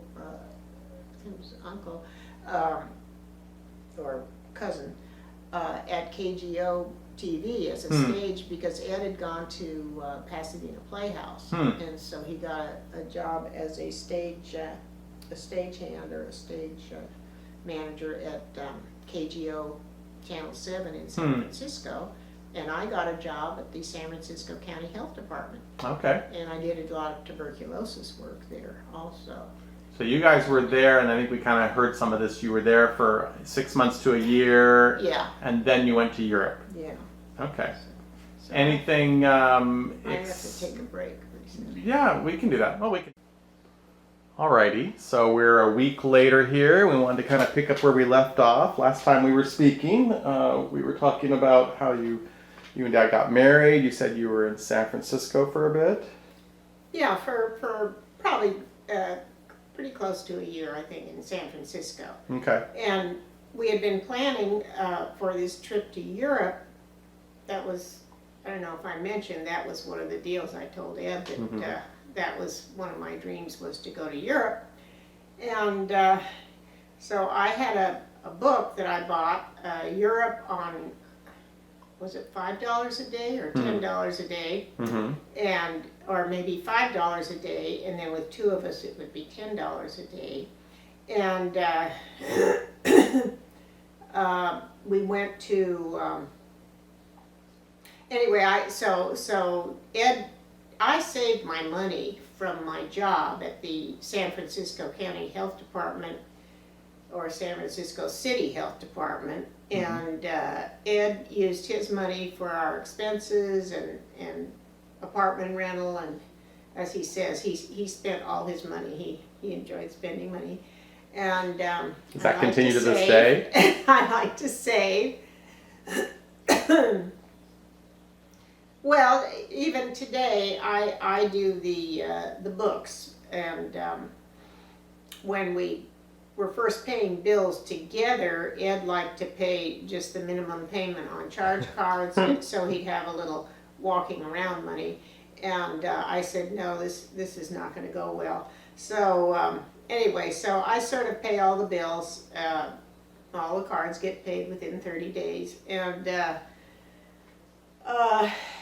but Ed has, at this point in our lives, become very, very good at carefully investing our money, and he reads through all of the appropriate business letters for investments. And But that's now. That's not he back has then. done very well Okay. now. But anyway, just to let you know the end of that. Yes. That So has you were worked saving out, but I money. still do all these, yeah. Anyway, so we saved enough money to go to Europe, and we could afford to go. Ed's job, I think, was either coming to an end, or some people were laid off or whatever, but anyway, it seemed a good time to take a break, and we had enough money to go to Europe, and we planned our trip, and we didn't, in those days, this was like in '63 or so, and you didn't just fly to Europe, you went the cheaper way, which was by boat. And so we went on the I think it was the Rotterdam or something, that was the, oh golly, was that Norway, or anyway, one of the big ship lines that is still, I think, in business. And so we got reservations on that, and But you had to take that out of New York? round trip reservations, and we would leave from New York. And so you don't fly across the country. We went by train, Okay. which was a step up from going by Greyhound bus, Ooh, which okay. I had made a few trips with my mom and younger brother. We had taken the Greyhound bus across country and to visit her relatives. So anyway, so we planned our trip to New York City, and we went on the train for 3 days, and we didn't have a sleeping car or anything, Oh, wow. as I recall. We just, or maybe we did, but I don't think so. I think we just slept sitting up like you did on the bus. Wow. And that was how we went, and got to New York City. And then I had a book on New York City for $5 a day. And so we stayed the first night in a very inexpensive hotel, which seemed to perhaps attract a type of short stay Clientele? clientele, I see. like a few hours at a time or something. Right. And we had this room, and the bathroom was down the hall, and there was just a big light hanging from the ceiling, and it was a little bit sketchy. So we walked around the next day, and we found what looked like a little better hotel for Gotcha. maybe just another extra $5 a night. So we went there, and that was a little better, and we loved New York City. We stayed there for about probably 4 or 5 days, Oh, wow. waiting for our boat to be ready to take off. Mm-hmm. And I think we were able to visit a couple of relatives who lived around New York City at that time, but I sort of forget that part of it. And the pictures that we took at that time were made into slides, and Okay. I'm not sure that I have any of those, or very many of them. I would have to look into that to see. But I have some paper photos, but anyway, so that was not I was not a big photography fan, so that was not an important part to me of the trip. It was the experience of going to Europe that I was all excited about. And so, yeah, so we stayed in New York City. We saw a couple of famous movie actors, stage actors there when we were there, and Dad would remember those better. But, so you went to some plays on Broadway? We went to plays on Broadway, which was so fun, and we saw a comedy routine with an actress who later became fairly famous, and the bars were open, I think, like till 4 a.m. or something, and so we went out and we partied and we just had a good time there. That was really fun. And then we got on our boat and we went. We had no planned itinerary. Our only plans were that we would buy motorcycles and we would put our stuff in some kind of bags on the motorcycle and drive our motorcycles around Europe, because we had been into motorcycles. I knew how to drive one, or were we going to get one? Anyway, I think we were going to get one motorcycle and I would ride on the back. But we had experience. I think maybe Dad mentioned that we had the Yamaha motorcycles and drove in the dirt and stuff. Not very much, not as much road riding, but anyway, so that was our plan. And yeah, we just got off the boat in, I think, Germany someplace, or maybe in Amsterdam, and we immediately got on a train. And the boat was fine. I think it was pretty smooth, and we had, you know, good time on that. And then we got off. We went on a train, took the train immediately down to, I think it was Munich, Germany, in order to go to the BMW factory or something to buy motorcycles. I see. We had no plan. We just sort of, and so we had to walk sort of a long ways from, well, we must have had a hotel or something that we got in Munich, and then we walked to the BMW factory or the store or something. And after looking things over, and we realized we had, a few bags of luggage and stuff, we finally made the decision to get a car instead, which I think my parents were very relieved about. You got a Mercedes or a BMW? We got a, let's see, this was in '63. Was it like a 1950 something Volkswagen? Bug. It was a little Bug, a little, one with the small rear window that demarcated the years. And did Ed say it had 25 horsepower? It had very low power. Engine in the back kind of thing. Engine in the back, yeah. And so we had that Volkswagen, and that was a real luxury. And I forget how much we paid for that, but yeah, the guy insisted it was great and in good condition, so we bought it from some kind of used car place in Germany, not understanding any of the language, of course.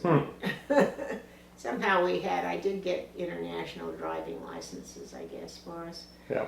So yeah, so we were in Germany, and we did have a plan to go down and visit a friend of his in Italy.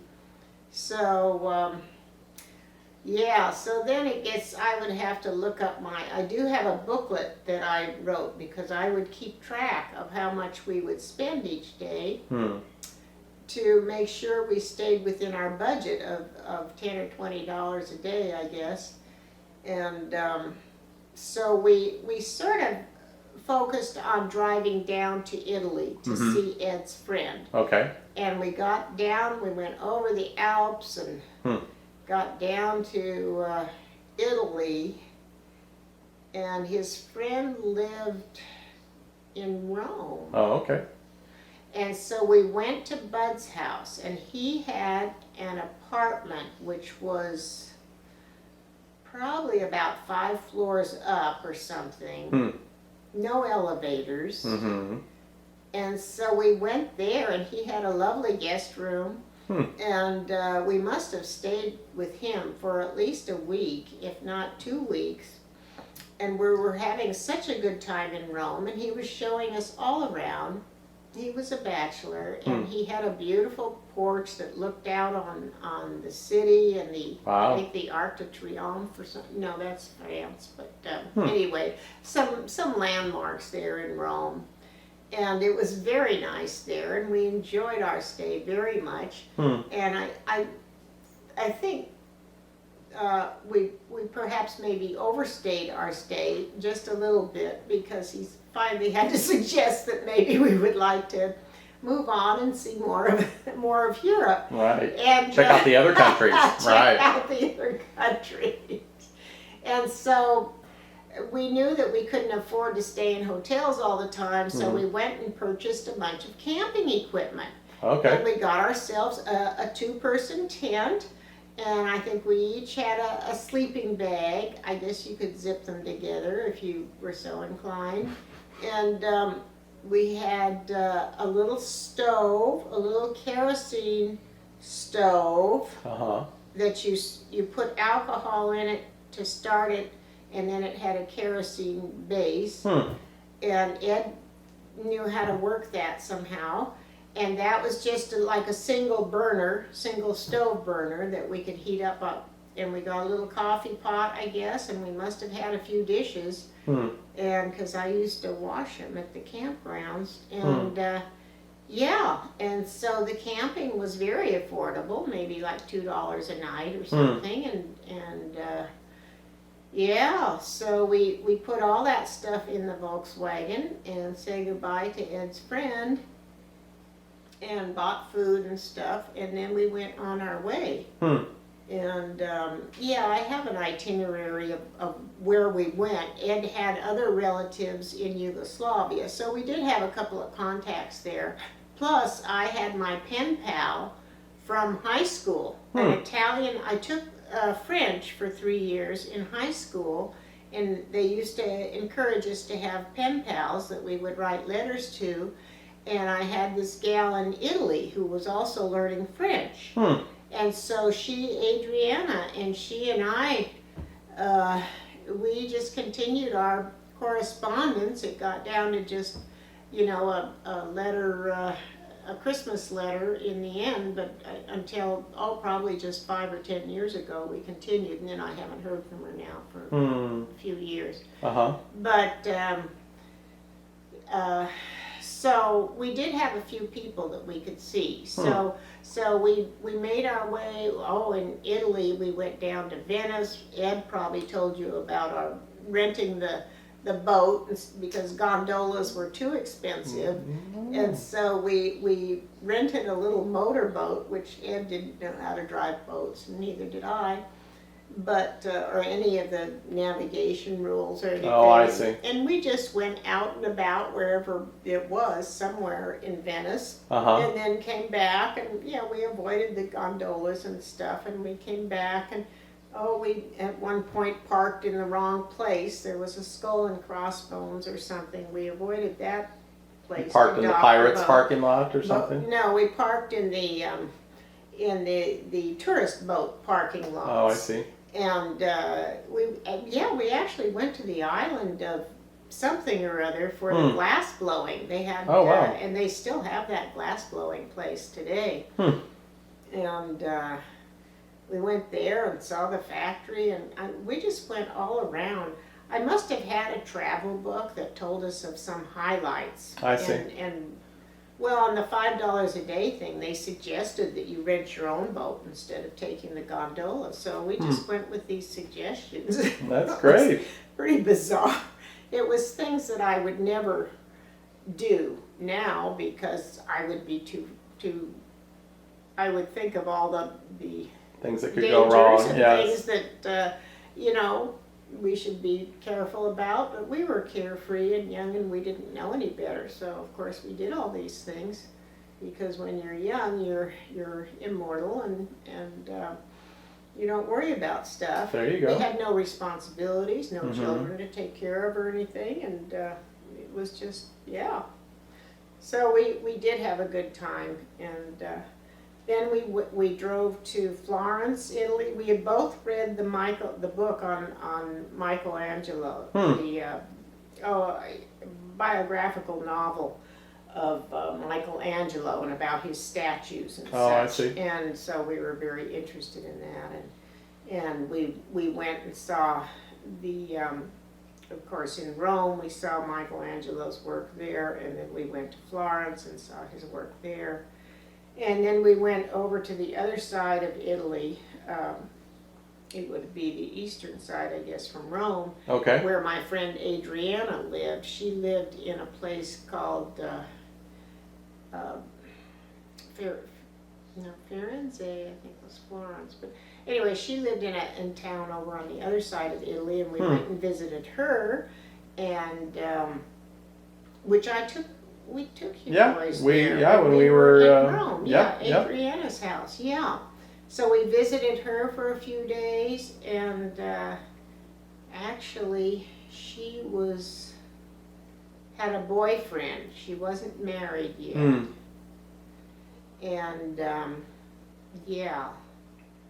And then we drove with her up to another town to drop her off at some of her relatives' house. And then we went on our way over to Yugoslavia. Okay. And down the coastline, the western coastline of Yugoslavia. So which is mostly Croatia. Croatia, yeah, because that's Ed's mom was part Croatian. And so we went down there and we saw those relatives, and all of these places we stayed at campgrounds. Okay.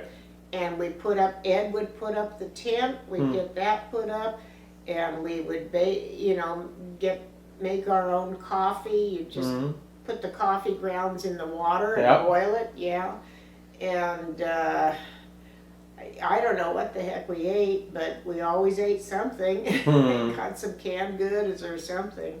I went to delis and cheese and sandwiches, and we just stop in a cow pasture or something and have a cheese sandwich for lunch, and must have had some wine or something. But yeah, it was just totally, but people traveled that way. I had friends that had gone and you would hitchhike through Europe. Wow. And my friend Rodine had gone there with her girlfriend, and they hitchhiked through Europe. And it was considered something that the teenagers would do. And back in the 60s. Not considered that dangerous or anything, and you would do it. And Ed did almost all of the driving, and the drivers in Europe, of course, are crazy. I mean, they don't nearly have the organization in their roads. They don't have like the stop signs and stuff. You just, bully your way through everything.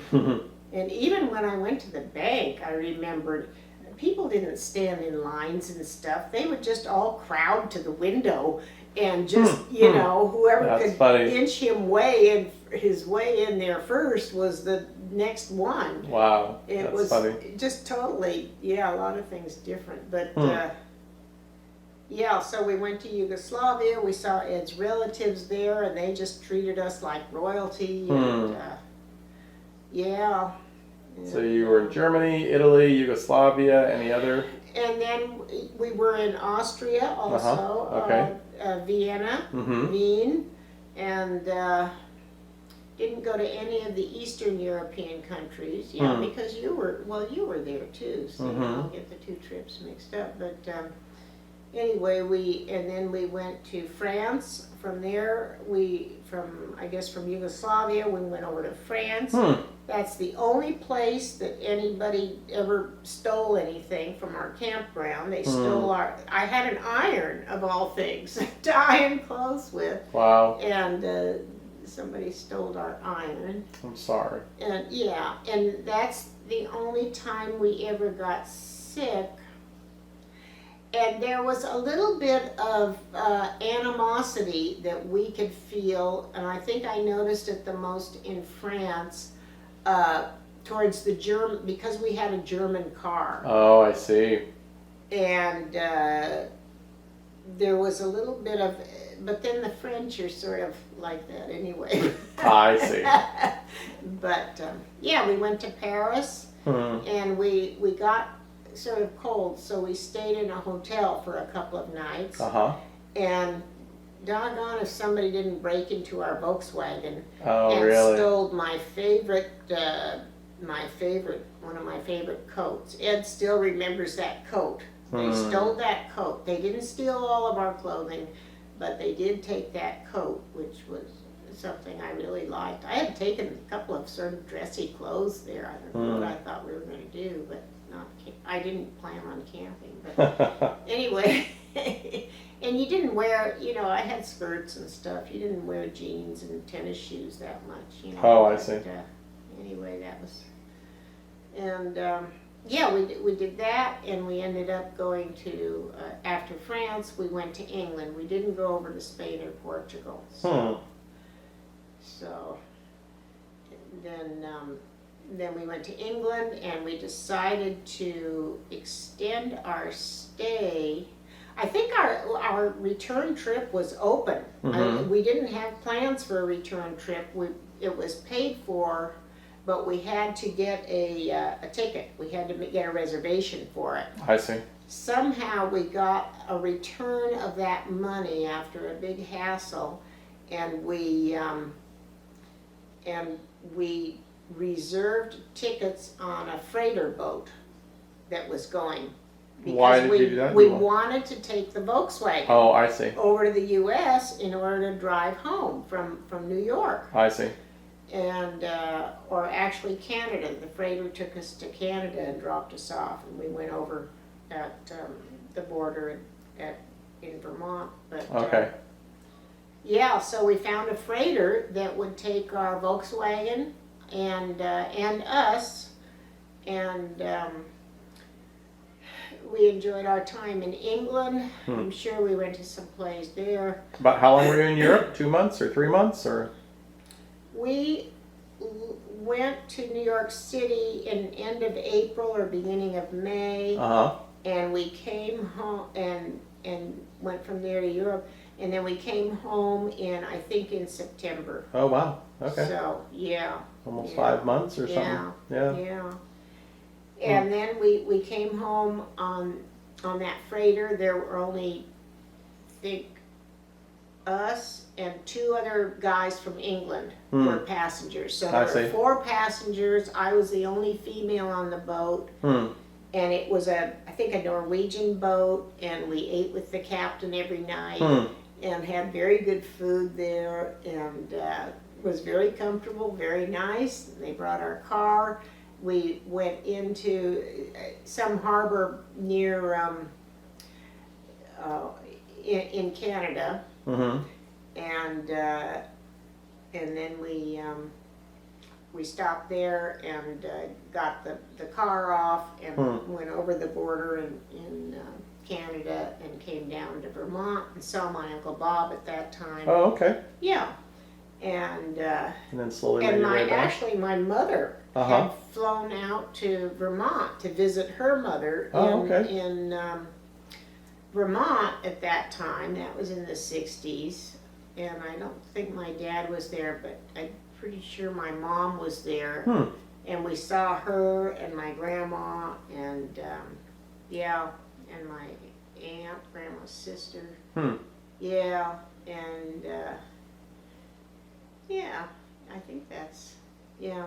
And then you slowly made your way back to California? And then we didn't really sightsee or anything that much on the way back. We drove pretty directly. And Gotcha. Ed drove most of the ways, and then, we just, we stayed in a few rooms, where they have like bugs, and I see cockroaches running across the floor at night.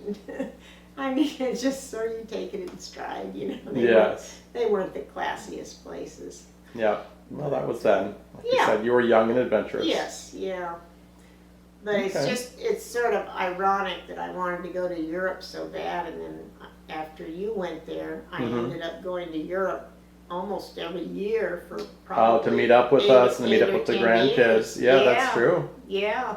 And to think that we've been over there that many times. Right. Because I think we were going to visit you guys almost every year.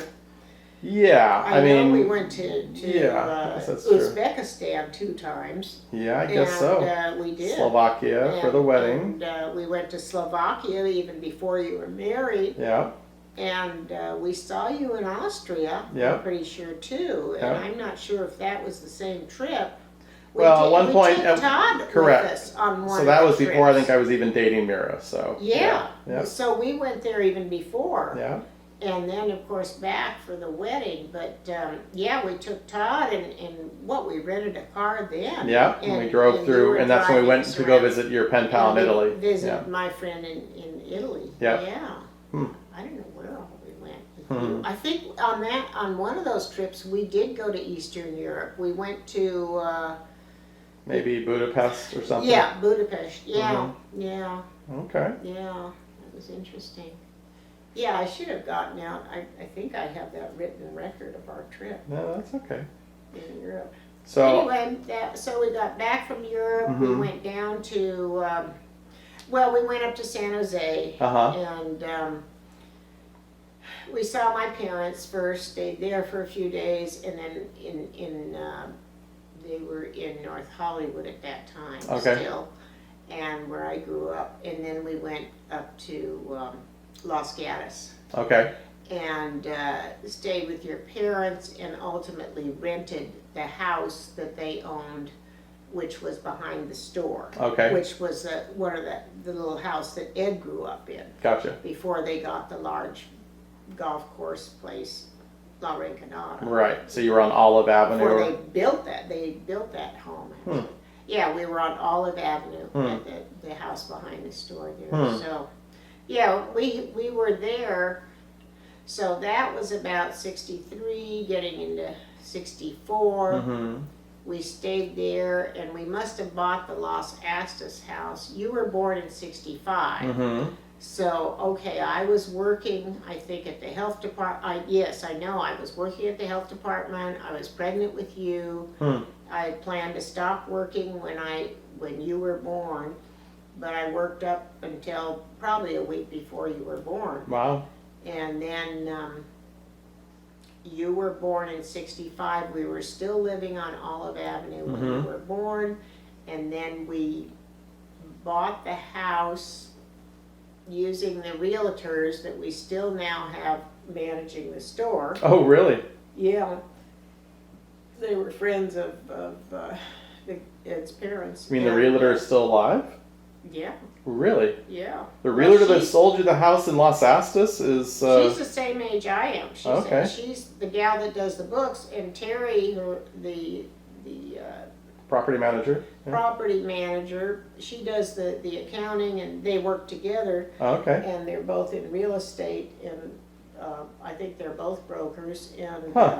yeah, and so he may have come along a little later. He's Right. a little bit younger. He's Hmm. probably, I don't know, maybe pushing 70. I'm not But that's sure. kind of But funny. I know that she Huh. and I are the same age. And that's funny though that she was your realtor for the Los Astos house. It is funny. I Yeah. hadn't thought of it in that way, but Wow. it was McElroy. I'm pretty sure it was her. Huh. Yeah. Or maybe they just helped us sell it. I'm not sure. Hmm. But anyway, yeah. But she is my age, yeah. Hmm. That's great. So anyway, we bought that house on Los Astos for Mm-hmm. $19,900. Wow. So less than $20,000. You bought a house in '65. And our payments, Wow. including the property taxes, were $160 a month. Wow. Your mortgage And payments we and your could wow. afford that. That's so funny. And actually, before we bought that house, we had purchased a lot, an empty lot in Los Gatos on Bruce Avenue, Hmm. which we did a move-on house on. my dad had encouraged us to buy the lot, and we bought the lot, and But you just didn't, nothing worked out, and you just it sold was it? going to be, Ed was uncomfortable with building on it because it was going to cost a little bit more than just buying a house, and so he So you was bought that lot and then sold it probably in the I was pain. Yeah. disappointed because I had always wanted to build our own house. I see. And I was disappointed, but we ultimately we actually moved a house on there and sold it I see. because we tried to sell the lot empty and we couldn't sell it. And Gotcha. can't imagine we did all that, but anyway, we did that. So yeah, but we did, I think, but we were living in Los Astos when we did all that transaction. But yeah, so we lived there, and it turned out to be a very nice neighborhood for us. Sure. And with the park close by, and yeah. Yeah, the Summer Park. Yeah, and so we stayed there for 30 years. Mm-hmm. Almost paid off the 30-year loan, so. Really? Yeah, So then Todd came along in '68. Todd was born in 68, and I had stayed off of work for, you were in the co-op nursery school we went to, and then Todd was born, and I think I picked up like a little weekend work at the pediatrician's office as a clinical lab worker, and drew blood and did some laboratory work there in Los Gatos. So you're a phlebotomist. Yeah, Okay. that was part of your clinic. I had a clinical laboratory license also, but I didn't really have experience in the hospital and stuff. But you ended up doing some, like you said, some blood draws and such. such. You had to learn phlebotomy and or even just toe sticks for babies and but but I wasn't really good at clinical work. I worked in a clinical lab for a while, somewhat when you guys were growing up, but just part-time hours in order to fit it into our schedules. And so, and then Todd was born, and so those were good years. And I have the photo albums and a lot of that, you know, when you guys basically were the 70s for the most part. Yeah, so that was, getting into the 70s. You all went to what was the grammar school in? Barry. Barry School. R.O. Barry, Ralph Oscar or something like that, Barry School. Yeah, Barry School, which was across down the block. Yeah, across Lark Avenue. Yeah, and across the busy Lark Avenue, and you boys would walk there, and they had a crossing guard at the That's right. light there, and I remember letting Todd walk to school on his own, and I feel sort of guilty now about that. I think I let him start walking when he was younger than you, and maybe two years old, or no, he was like at least 5, 6 years old. Okay. But you could, those things were, you didn't worry about a lot of crime or kidnappers or anything those days. It's true. Like you would now. Right. I don't think I would do that now. But it's interesting how times change, and but So you went there until they finally closed that school just before Todd finished. He was like in 5th grade or something. So really? He went, was that one of the last years? Yeah, and then he went his last year or maybe 2 years. He went over to Van Meter, or Van Meter. Really? Yeah. I don't think I knew that. Okay. Yeah. He ended up having to go.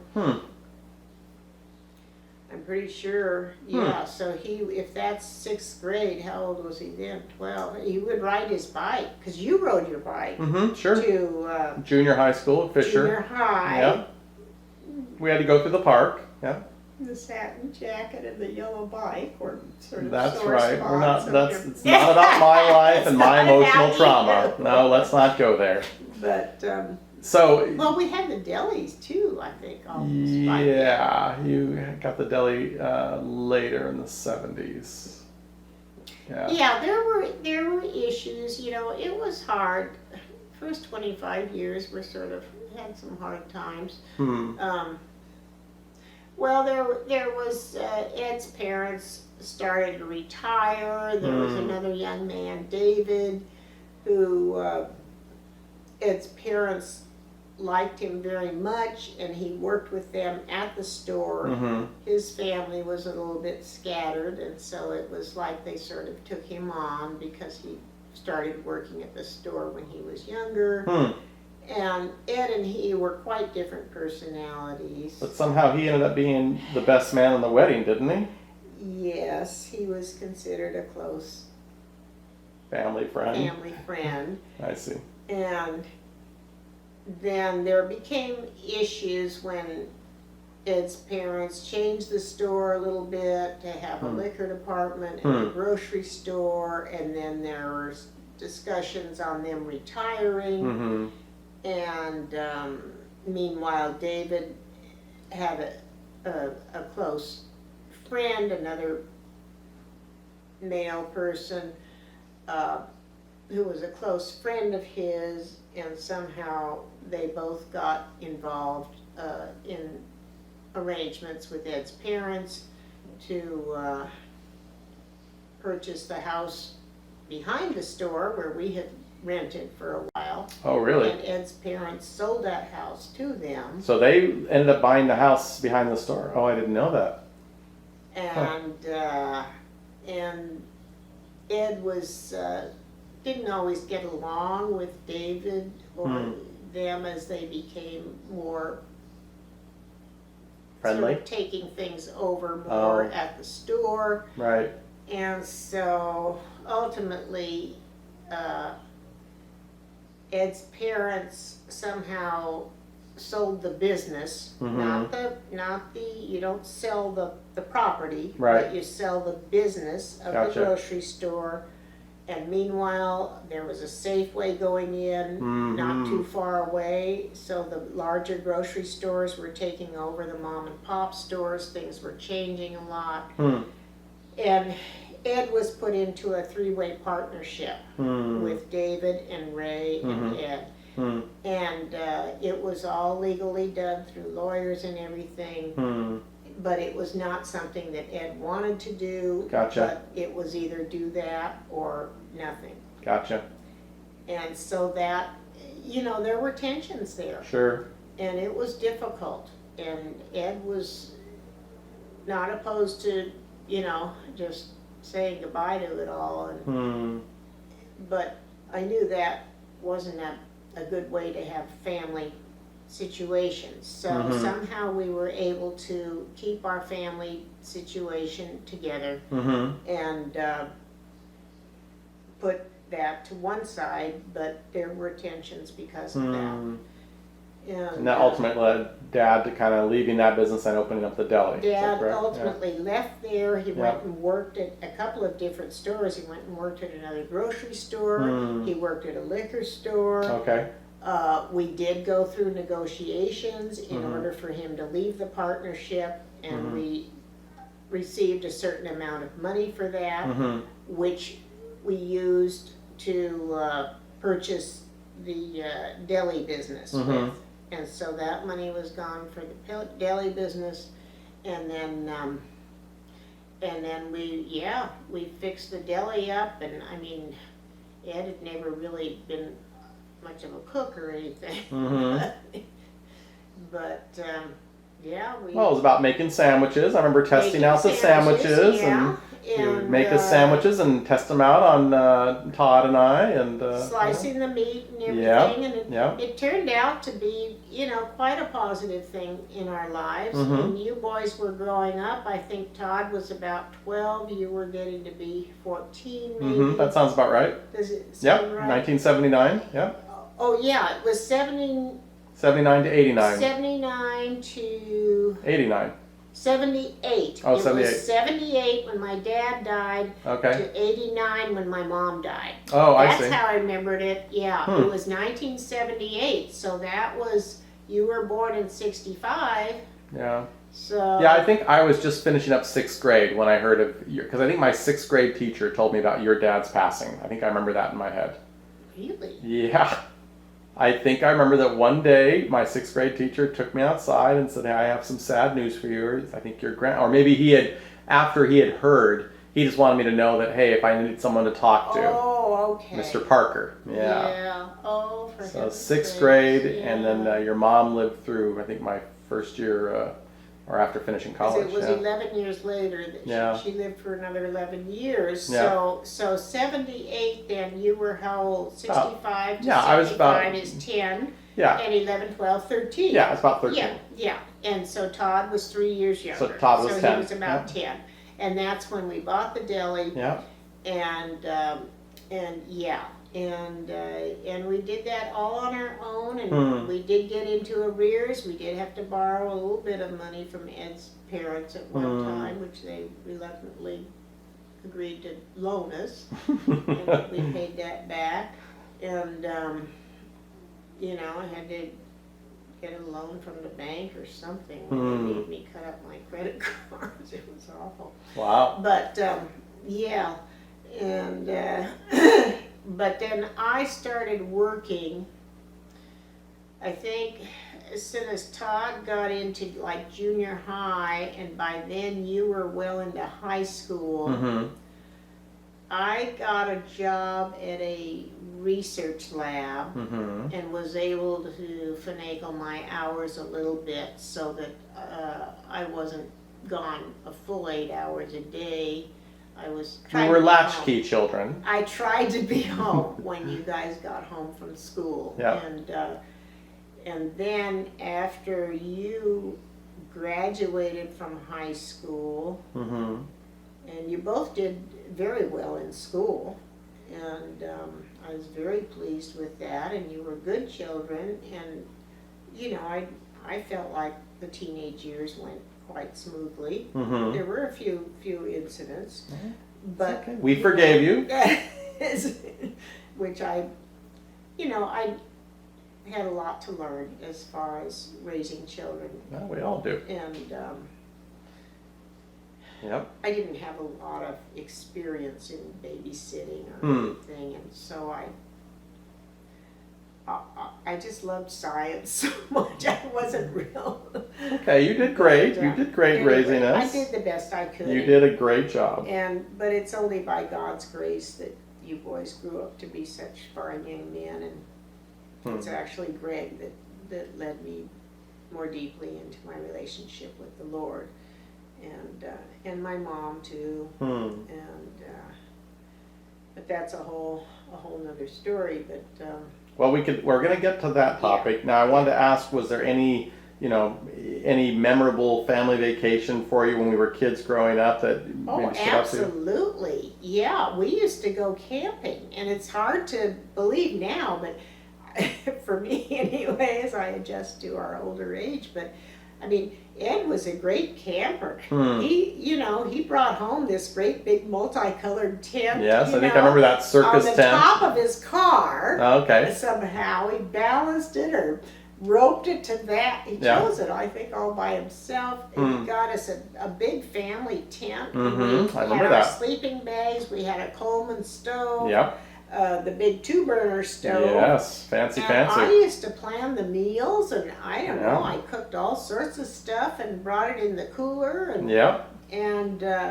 we used to, and he had a little heater that we used to heat up the I tent. remember that too. Yeah. We took wonderful trips. We went up to I would plan these summer trips. We went up to the teepees in Oregon. Uh-huh. Okay.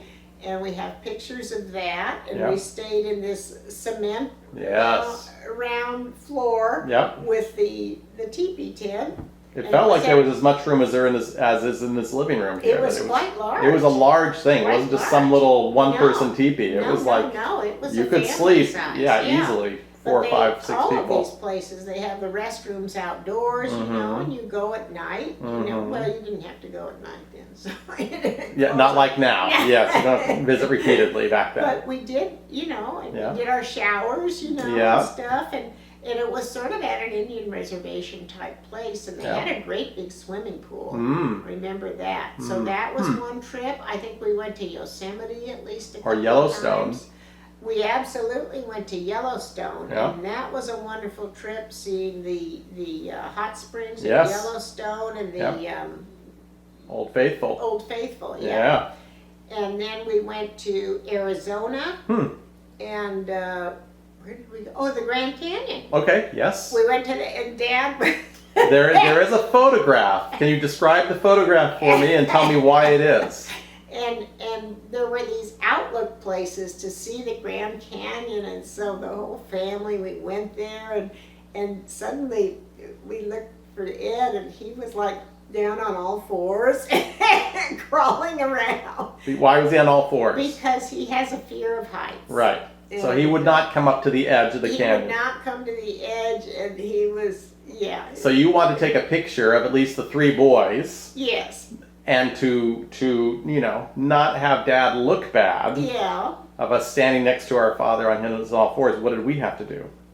I don't know. Did you? We all got on all fours. So Todd, myself, for the sake of our father, all three of us were on all fours, okay. and then you took a picture of us. Oh, wonderful. Yeah. Yes. So yes, we were all wanting to be on all fours. I was more into taking photos at that time. There you so go. I do have, because I do have our albums starting from, I have one even with Ed and I as children, and then I have other ones from, and I have them done by years. But every time I look at them, I get really sentimental, and it's really hard for me. And so, but somehow, and I think I made albums for each of you boys when you got married.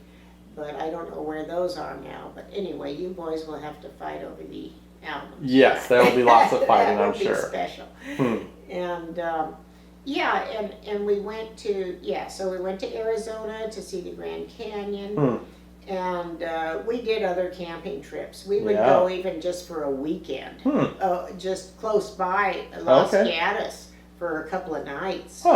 And just to get away, we were, quite active actually, and then of course there was all the costumes and everything for Halloween. That's right. Batman Often you Robin. sewed our costumes.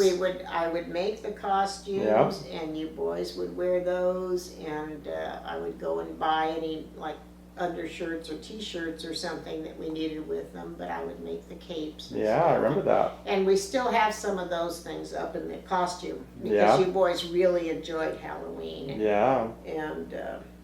And we had the little carnivals in the backyard. We had the muscular dystrophy carnivals to raise money for muscular dystrophy. And we would send your money in. Yeah, and we would to the put March of Dimes. My rocking horse out there. Right. And that would be one ride for 5 cents. Yeah. And then, And then we did the Haunted Mansion one year. Haunted Mansion that we would have kids come in and turn our backyard into like a scary place. And you had the sticky string that you were spraying on everybody. Yeah, there you go. Yeah. So. Yeah, those were good times. Yeah. And we used to have, my parents had gotten me this birthday book with games and everything.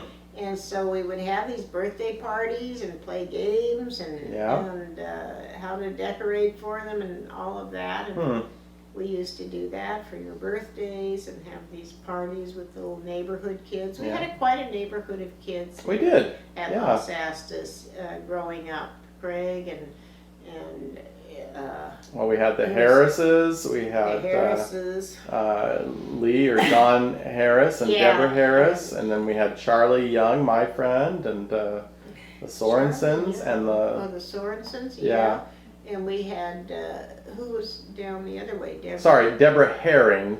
And Deborah Herring with Harrises. Yeah, we had both. And then Julie Black was across the street. That's right. Julie and Cindy, I think. Cindy, yeah. And so it was quite a nice neighborhood, and I think the homes now are up close to, I don't know, 800 or something.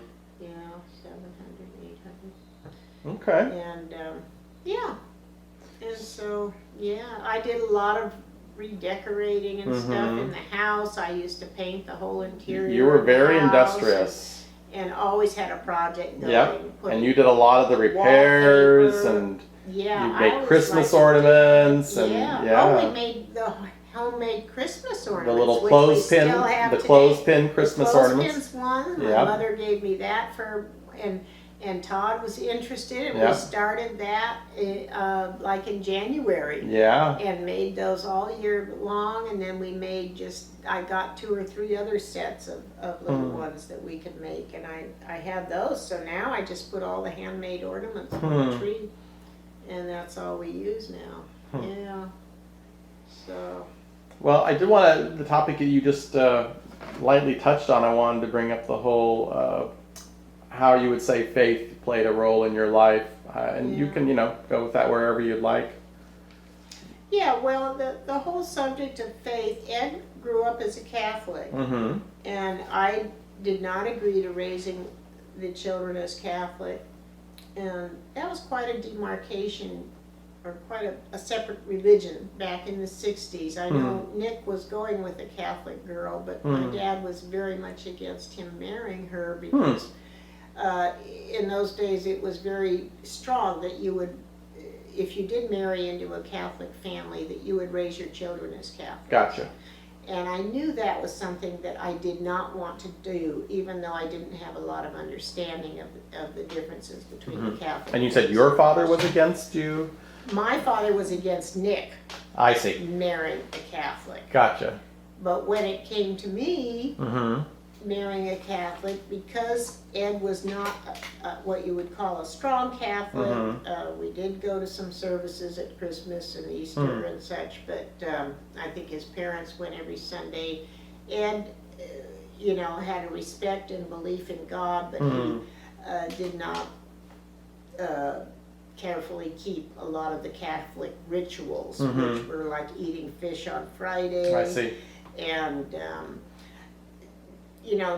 going to mass very specifically all the time and things like that, and he sort of didn't care if I didn't raise the children as Catholics. He was very open to not doing that. We got married in the Episcopal Church, which his parents put up with because of the ritual, I guess, but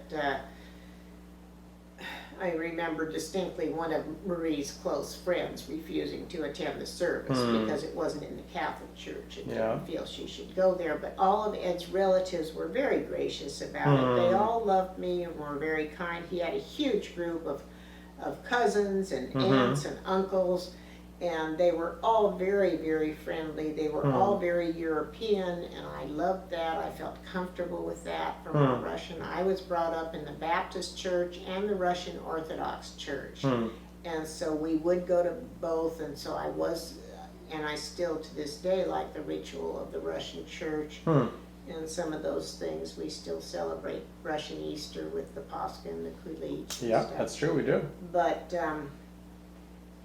yeah, so there were those differences, but I felt strongly. I was strong.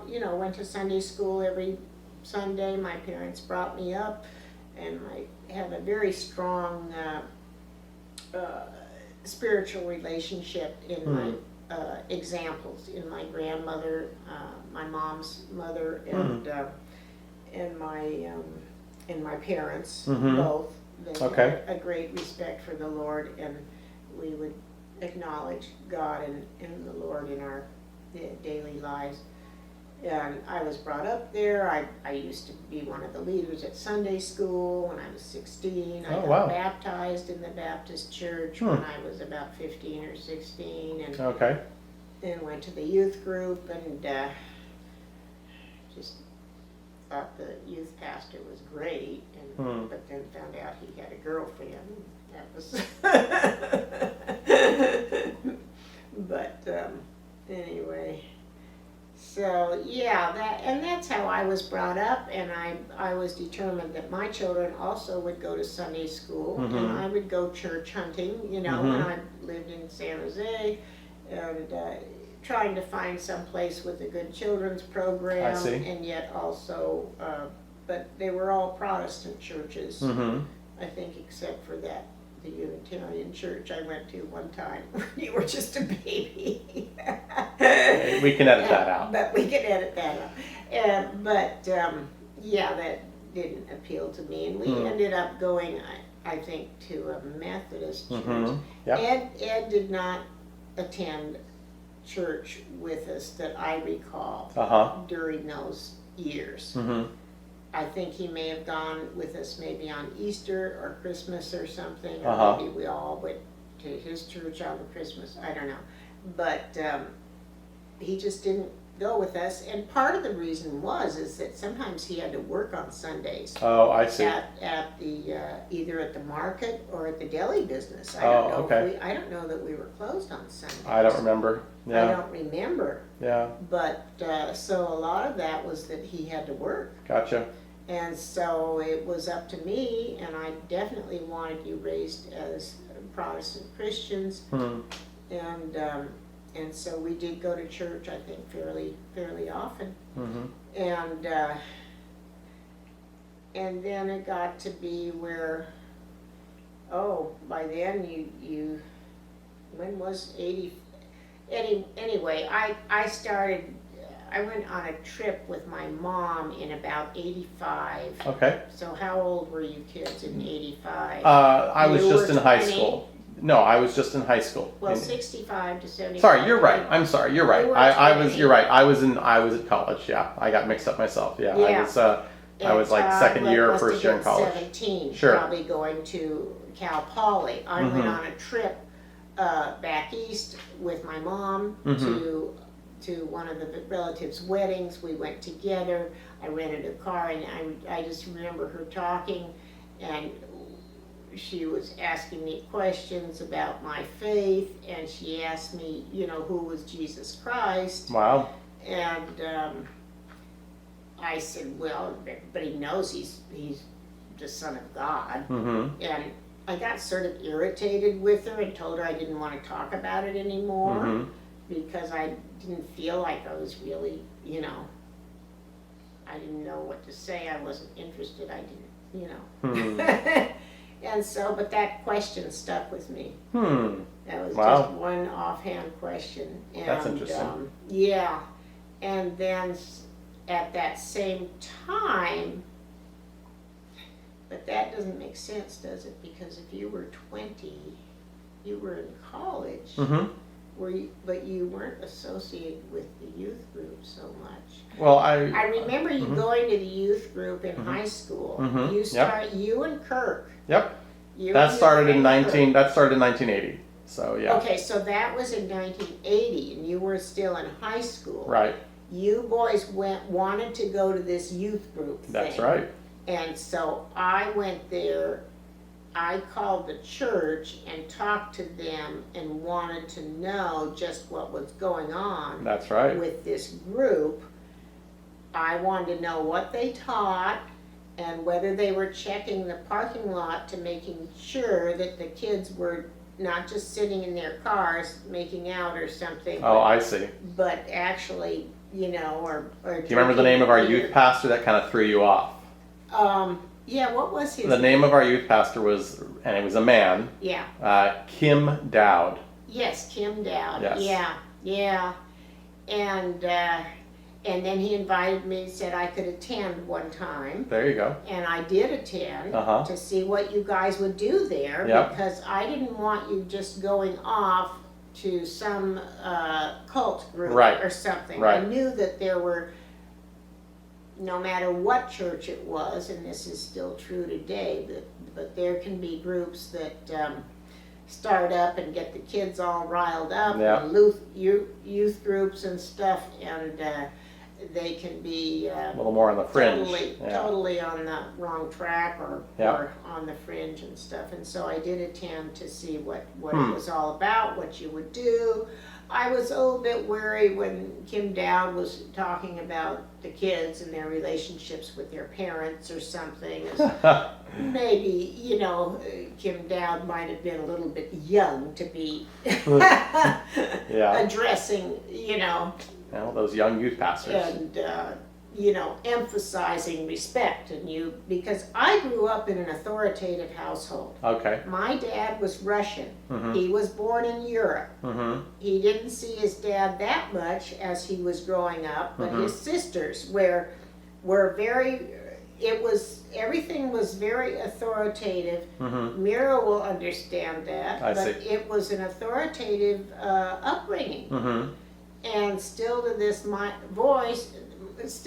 day, my voice, unfortunately, I think has sort of an authoritative ring to it, Mm-hmm. which I think Greg still cringes to. And I wasn't as, well, I could have been a better person and stuff if I had softened that somewhat. I think bringing up my children. I honestly don't have that many memories. All At joking least- aside, I really don't have any memories of you being especially with too harsh. Greg, because I was very, I remember some of the neighbors around the neighborhood looking at me a little bit like, Oh, you weren't one of these grab flaky. grab you away from a situation and bring you home. And I Yeah. don't think I have any memories of anything like that. anyway, but yeah, and my dad would, he was the household discipliner, and he, would raise his voice sometimes. My older brother got the brunt of it. Mm. I was the girl in the family. Mm. And I had a younger brother, and so of course Dad was. But I at least almost got the belt a couple of times, Mm. but not as often as Nick did. Wow. And that was considered an appropriate punishment, Yeah. at least in Russia maybe. And I think you had a dance teacher for the girls who was Russian, and if you ever heard him take them through a lesson, you would Yes. get. Yep. They can be a little more tough. And Yeah. and John and Ken, they had the Russian lady. What's Oh her name? yeah, The Tatiana hand or something. in Yeah. the dumpster, and her voice, Oh, I see. is very. It's a very authoritative way Mhm. of speaking. So anyway, Hmm. but how did I get over that? Well, we were talking about faith, and Yeah. So in any case, I don't know how I got off. well, you were checking out. You were just Yeah. talking about I checking was out. checking out Yeah. the youth group. Yeah. Yeah. But that was I think a turning point maybe in Greg's life. Mhm. It was all very good and a very good thing even within the high school. I Mhm. think North Hollywood High, and for Kirk was a good influence, and even Todd, when he got into high school, had the influence of some kind of mentor guy. Who Mhm. was, by then I was a little more understanding. But you used to put up for like verses on your doors in the closet in your room and stuff. Hmm. And Yeah.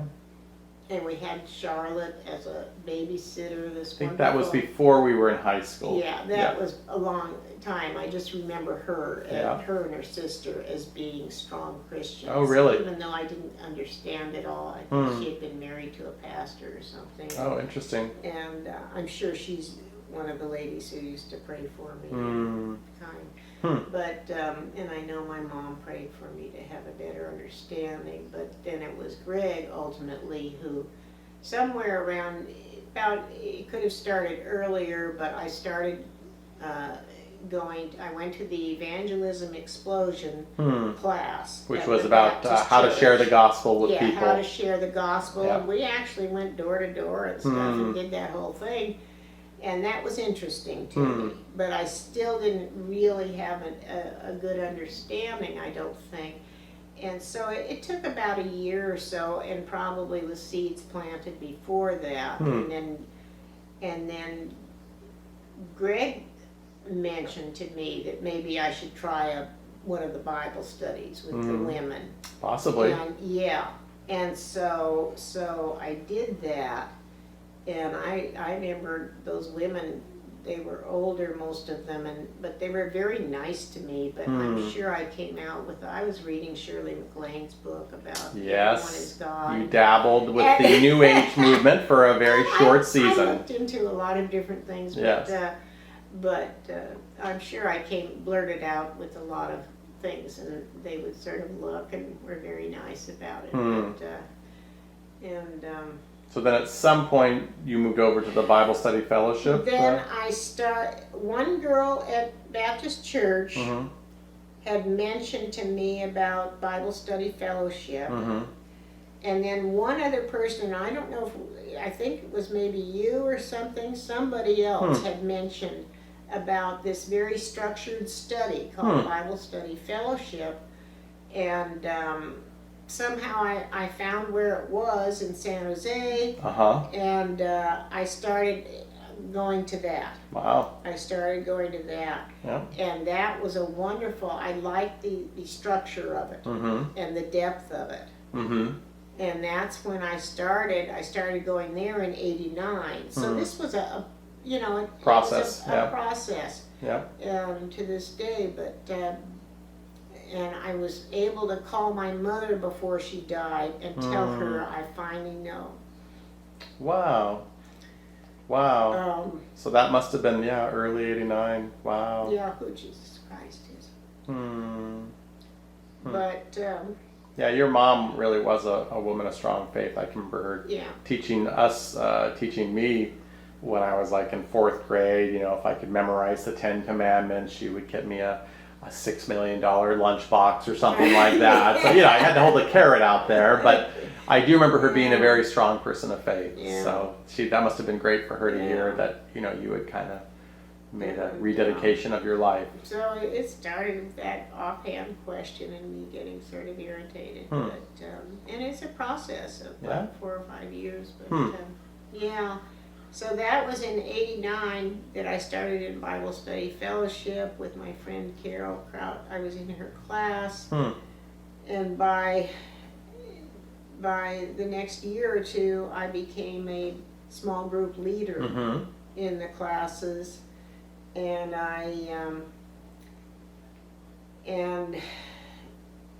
anyway, and that's when I started doing my study in the mornings. I would wake up, because I was working full-time at the lab. Dad had the deli, or we finished up with the deli, and I was still working, and and so I started getting up early and doing my Bible study before work. I was at 5:30 instead of 6, and and that all started. So that was in '89, and then actually I've been leading. I have the list. I've been leading in either small groups, or I became a substitute teaching leader in Bible Study Fellowship, where I would actually give lectures, and we had probably a group of 150 women, and then we would break up into the small groups, and so I became the substitute teaching leader and did 4 or 5 lectures each year. Wow, that's so exciting. That's great to hear. And so that was, it's been, and then when I came here in 2000, I was still in Bible study. That's where I met my friend Judy. We were thrown together at a retreat. We went to retreats each year. Up in Los Gatos, in San Jose. Yeah, we went to, a weekend of talks and stuff by the fellowship leaders. And anyway, that's where I met her. That was in 95, 96. And so I did that until I think 97 or 98, when we started preparing. Ed's dad died, and we started preparing to move here in Carpinteria. And I was, oh golly, when did I retire? Well, 2000. So I think we were doing that all the way till 2000. Wow. And then I came here, and then I immediately started in the precepts group as one of the leaders. Wow. So ever since it basically pretty much through until. So 10 years of Bible study fellowship, and now what? Almost 20 years with precept. Yeah. Wow, that's 30 really years. exciting. And almost Wow. every morning, you know, since then, getting Wow. up and first thing doing my studies. Some mornings, you know, get messed up, and I don't do that. We're not counting. No, It's okay. we don't count. But it is Sunday morning, really right. encouraging for me to reflect on the fact that, you know, you've just been so involved with God's Word for like the last 30 years. Yeah. You know? Yeah. Well, that's great. Yeah, it's amazing, and I have a list of all the different classes and books. You know, with the group up here, we've gone through all of the New Testament, except we didn't do like the Psalms and Ecclesiastes and Job. Well, that's not the New Testament, that's the Old Testament. Well, I mean, Yeah. all through the Old Testament Yes. is what I meant, except we didn't do those particular books. But when I say all through the Old Testament, it's all through the studies, the precept studies that Okay. were offered Oh, in I the see. Old Testament, which is pretty much the whole history Gotcha. of, you know, starting with Genesis. Huh. And that's been a very, very great thing to do, and now we're sort of going through the New Testament. But Wow. yeah. But it's been really satisfying. Yeah. Okay, so here we are. It's October 11th, and we're on our third installment of our time with Darklis Goulart, Mom. And when we left off last time, you were talking a lot about your faith. You were talking a lot about what the Lord had done in your life and how He kind of brought you to kind of a, I don't know, sort of a rediscovering of your faith and the Bible studies that you'd led since then through BSF and precepts and such. I don't know if you wanted to say anything more about that topic of your life, that area of your life. Well, just that I did find the Bible that was given to me by my sons, Greg and Todd, and this is an NIV study Bible, which I still use today, and presented to me. Hold it up there. Yeah, got it. Presented to me in 1987. Christmas of '87 by Greg and Todd, our sons, and I've used this ever since. This has always been very helpful. This is my go-to. And then what did you write below that? Kind of hard to see, but what did you write below? I wrote below that accepted Christ as my Savior, and this was. Well, I was baptized when I was about 16 years old, and I was always, I think I was always a believer and a respecter of God, but I didn't have the understanding that ultimately would come to me, you know, on a deeper level of who Christ was, and what He can be in your life if you take the time to develop a relationship with Him.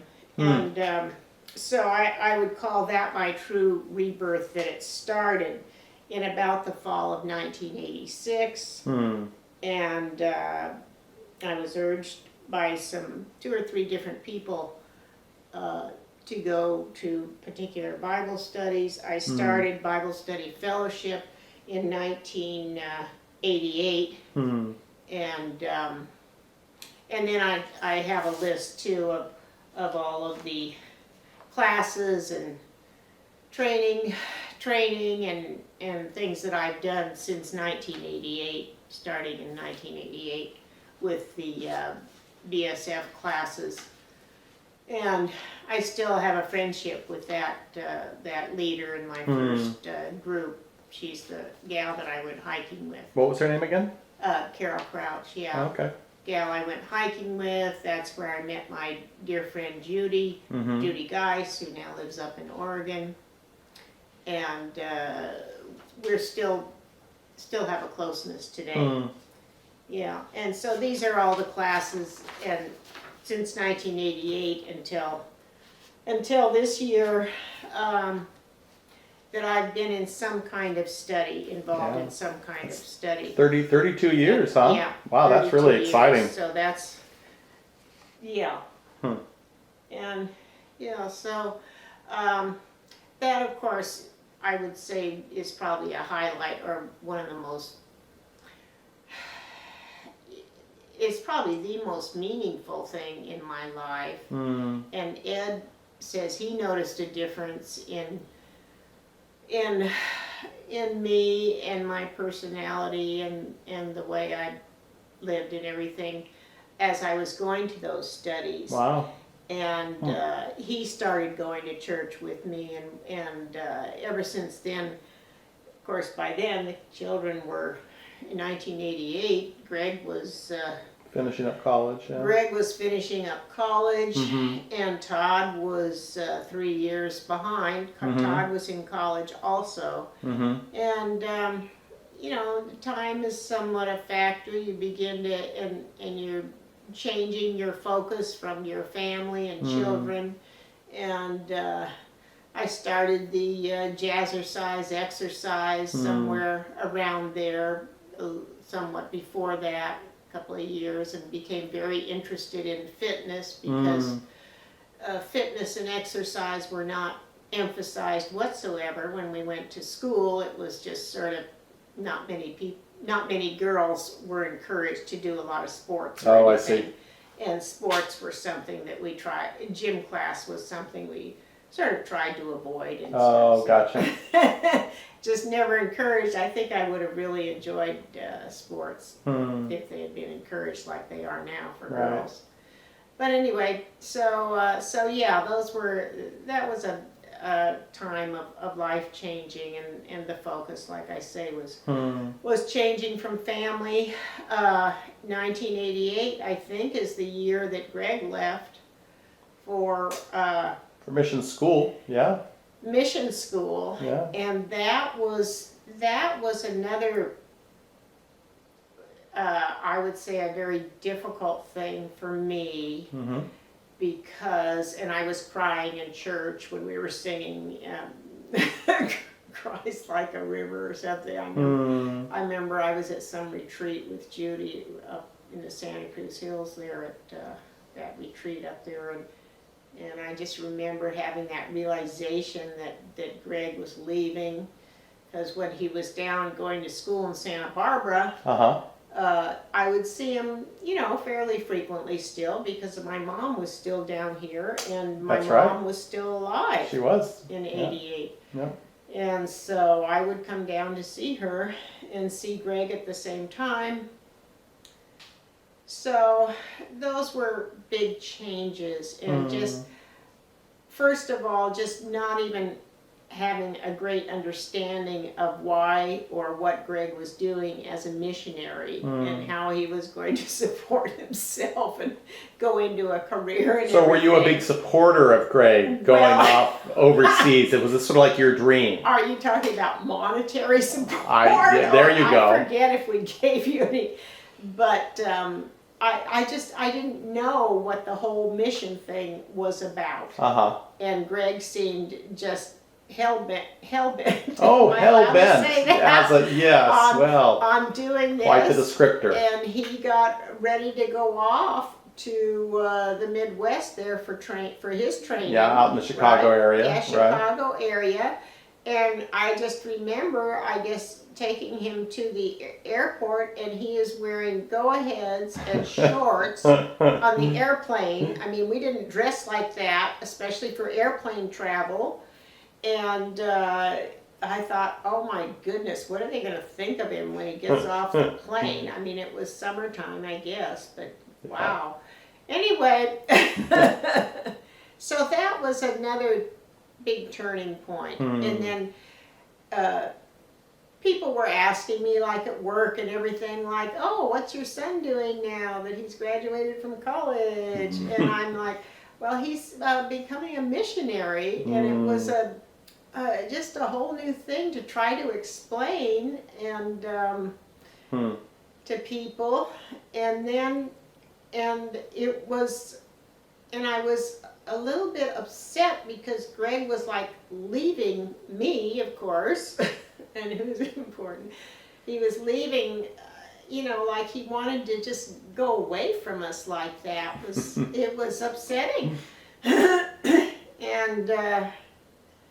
And so that was, yeah, that was difficult. And then lo and behold, he would be gone for almost the next 20 years. And that was very interesting because he was gone from 88 basically until, with a few trips home, until 2006. Yeah. So that's like, 18 years, yeah.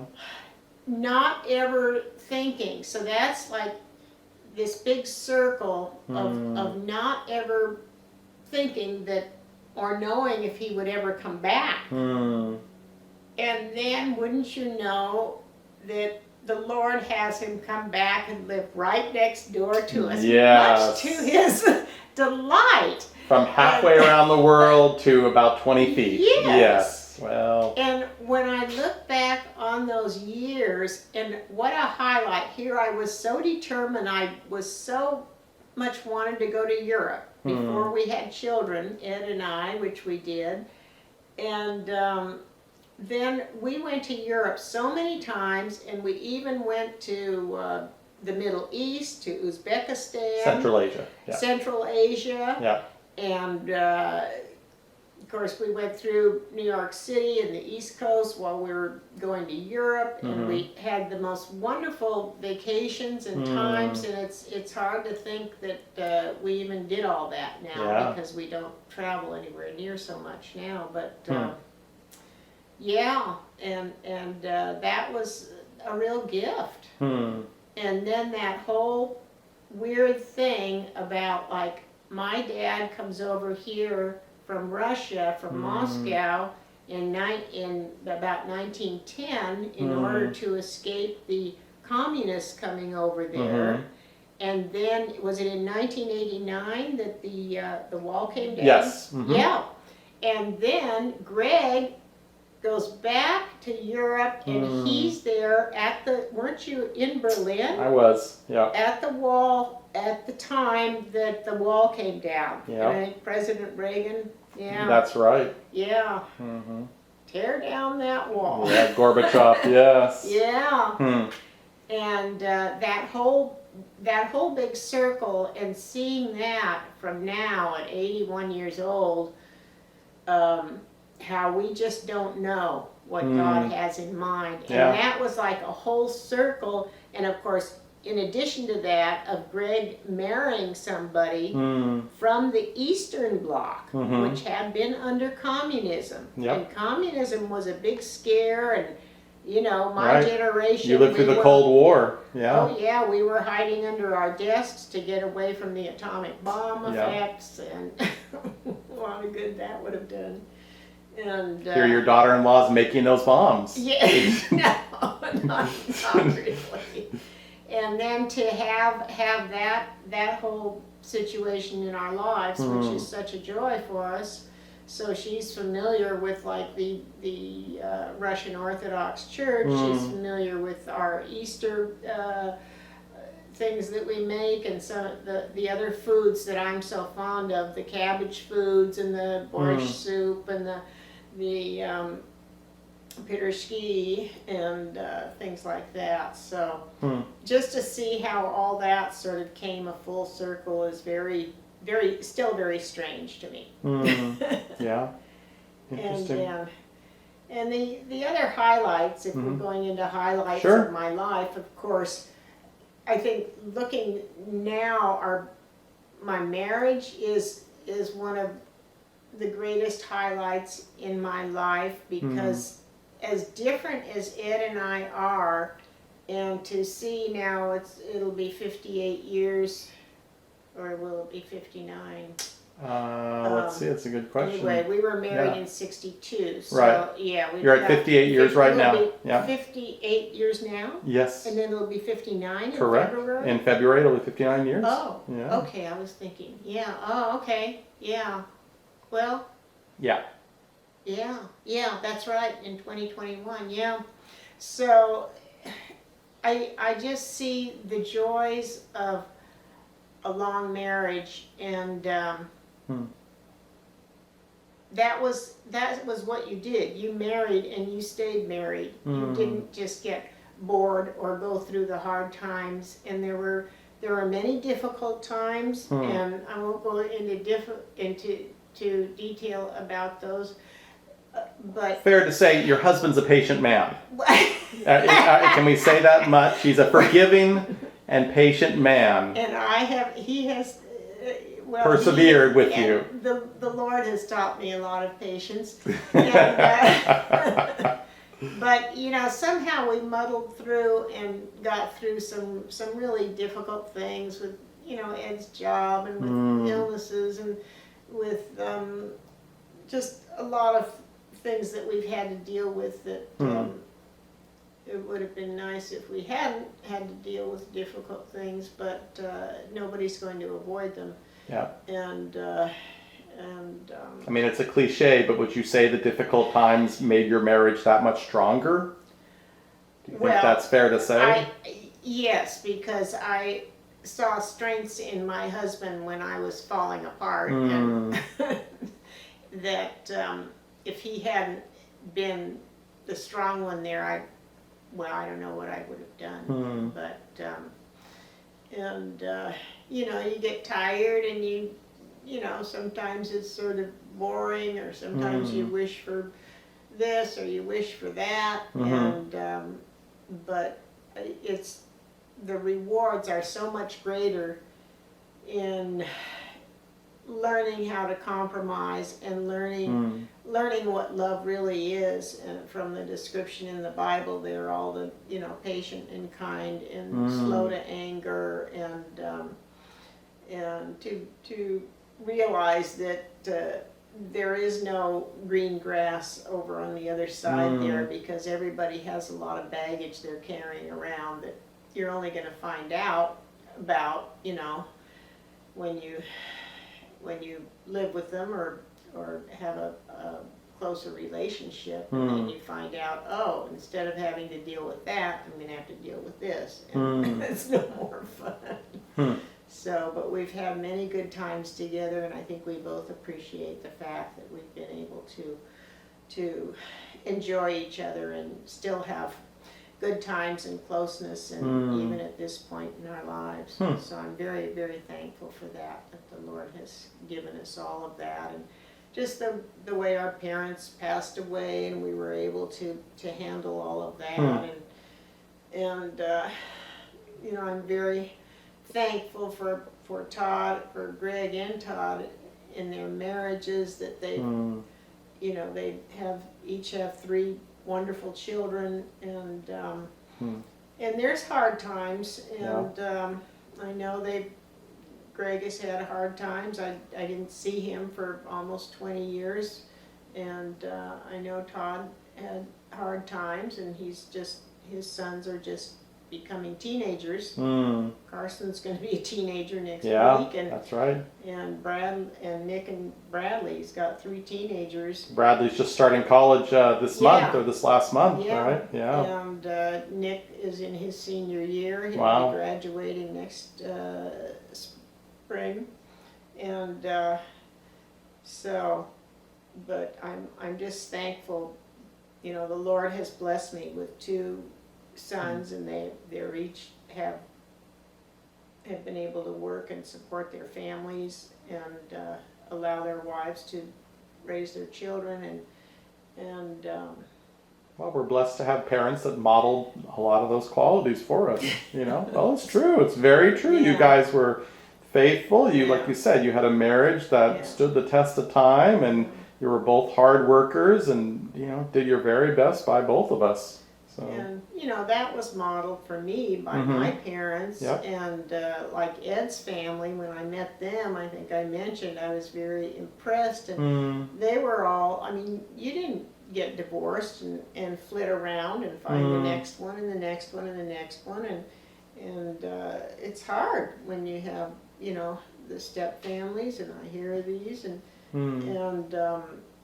they all make their best efforts, but life can get complicated. It's complicated enough without. It's very true. Yeah. And no matter who you are, anyway, so you choose carefully. Choose carefully. Don't be in a hurry to do a lot of stuff. just things will come in time. Now, it's up to you. Again, anything more you want to share on either joyful times or difficult times? Again, you don't have to. It's up to you. Yeah, I think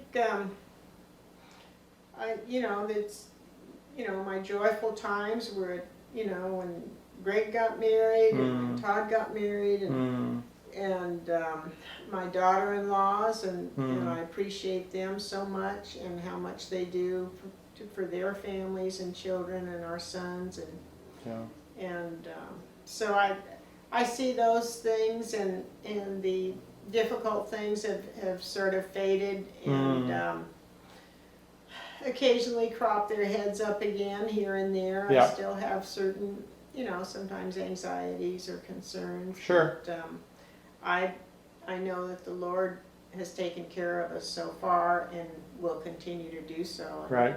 He's given us resources beyond our expectations and we'll see how all that works out. And we hope to pass some things on for our sons but who knows? You don't spend it all now. I get it. Yes. Well, I'm constantly watching where the money's going, so doing our best to keep some of it behind. And what about I don't know, any breakthroughs? I think you kind of touched on that already. When your whole life of faith was probably one of your biggest, I'm guessing. That was the biggest, and then when our family changed with the children, Todd finishing up college, and I still, it's incredible. I mean, Todd, we weren't sure what he was going to do and what he wanted to do, and we found Cal Poly was such a good fit for him. Yeah. And Greg went to UC Santa Barbara down here near my family, and so we had a familiarity with Carpinteria, and of course it was a big thing when we sold our house in Los Astos where the boys had grown up, and then Ed's parents' house there, very close, and made the big move down here. Right, that must have been a big new chapter for you, right? That was a new chapter. Ed and I both retired. By then we had sold the deli in '89, and Ed worked just various different driving jobs and delivery jobs and various things during the next, I guess, 10 years. Yeah. And then I retired, it must have been in '99, and moved down here in 2000? Retired and we moved down here. We built the house here in '97, right? And rented out the front unit for a while, kept the back unit for us to visit, and then we moved down here in 2000. Yeah, right, shortly after we retired. And by then, some of my friends from San Jose had moved to different areas because lives were changing for them too, and it was ideal that Ed was, I'm so glad he was happy about moving down here. All of his cousins still live in San Jose, and we still go and visit them. The group is getting smaller and smaller. You go for the reunions? We go for the reunions. In June usually? Yeah, but it was of course put off this year because of COVID. Right. And but he was willing to come down here, and of course both of my brothers live and still live down here in this area. And Todd ended up moving to Southern California with his job. Sort of all, within a few years. And then Greg, when he returned from Europe, to avoid being homeless, we got a good deal with the landlords. Graciously agreed to move in next door, and so poor tenant had to leave. She didn't want to. Yeah. Well, we're very thankful for being able to be that close to you guys after, like you said, almost 2 decades of not being close to you. So. Well, and that the Lord allowed us to build these 2 units here. That my dad had purchased the property back in '57 or so when I was graduating from high school, and kept this property, and my brothers and I inherited it, and. So, when did he build the first house? Was that in the 60s or the early 70s? You mean down in North Hollywood? No, when did he build the first house here? My dad didn't build the house. Oh, okay. My dad bought a house on Okay. these 2 lots here. My dad did build a studio in Okay. the back, sort of a garage, Right. really, studio. You turned that into a painting studio, right? Yeah, yeah. But And it that- was turned to garage. Oh, I see. Right. Garage air quotes. Yes, it was a garage, but we used it as a studio. It And had then- a bathroom and sort of a guest area. And then didn't he build the doll room house He addition? extended part of the older I'm sorry, house. he extended, yes. Yeah, he added there, and there was a tiny cottage already Right. back too, which he added a bathroom to, yeah. Hmm. So, anyway, it was a nice setup here for them, and then, I purchased my brother's portion of this lot, and, we had the house removed, and, and built this here. And that was sort of an answer to my prayer, because at least 20 or 30 years before that, I had wanted to build a house in Los Gatos, Oh, I see. and we had a lot, but Ed was not comfortable doing that. And I knew we had to use the money more for starting a business, Uh-huh. because I thought if we don't do this business, he is always going to be disappointed. That Oh, had I to see. do with his situation with the store and the parents Oh, and okay. the friends and Yeah. all of that. Yeah, so we used that money. I wanted to build a house, but we compromised and bought the business instead, Gotcha. which you boys were able to work in that business Yeah, from at the deli. 1978. Yeah. Right when you were, what, 13? Yeah, about you 13, figure? yeah. And Todd was about 10, and you worked through your teenage years. Yeah. Kept you out of trouble. Got some bookkeeping, got some good bookkeeping experience Yes, as well. At one yeah. point, you and I both did the books Oh, together. Yeah.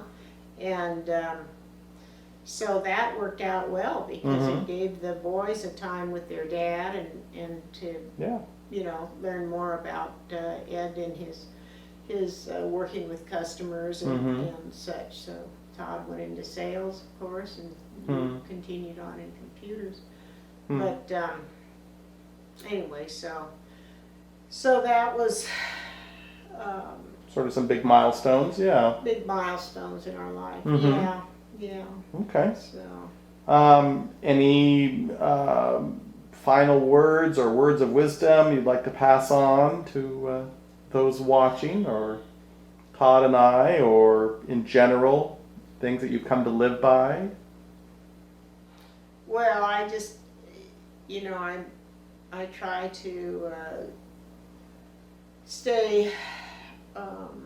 stay close to God in the Bible and my Bible studies, and just turning things over to prayer and learning what that really means. It sounds sort of trite, but it's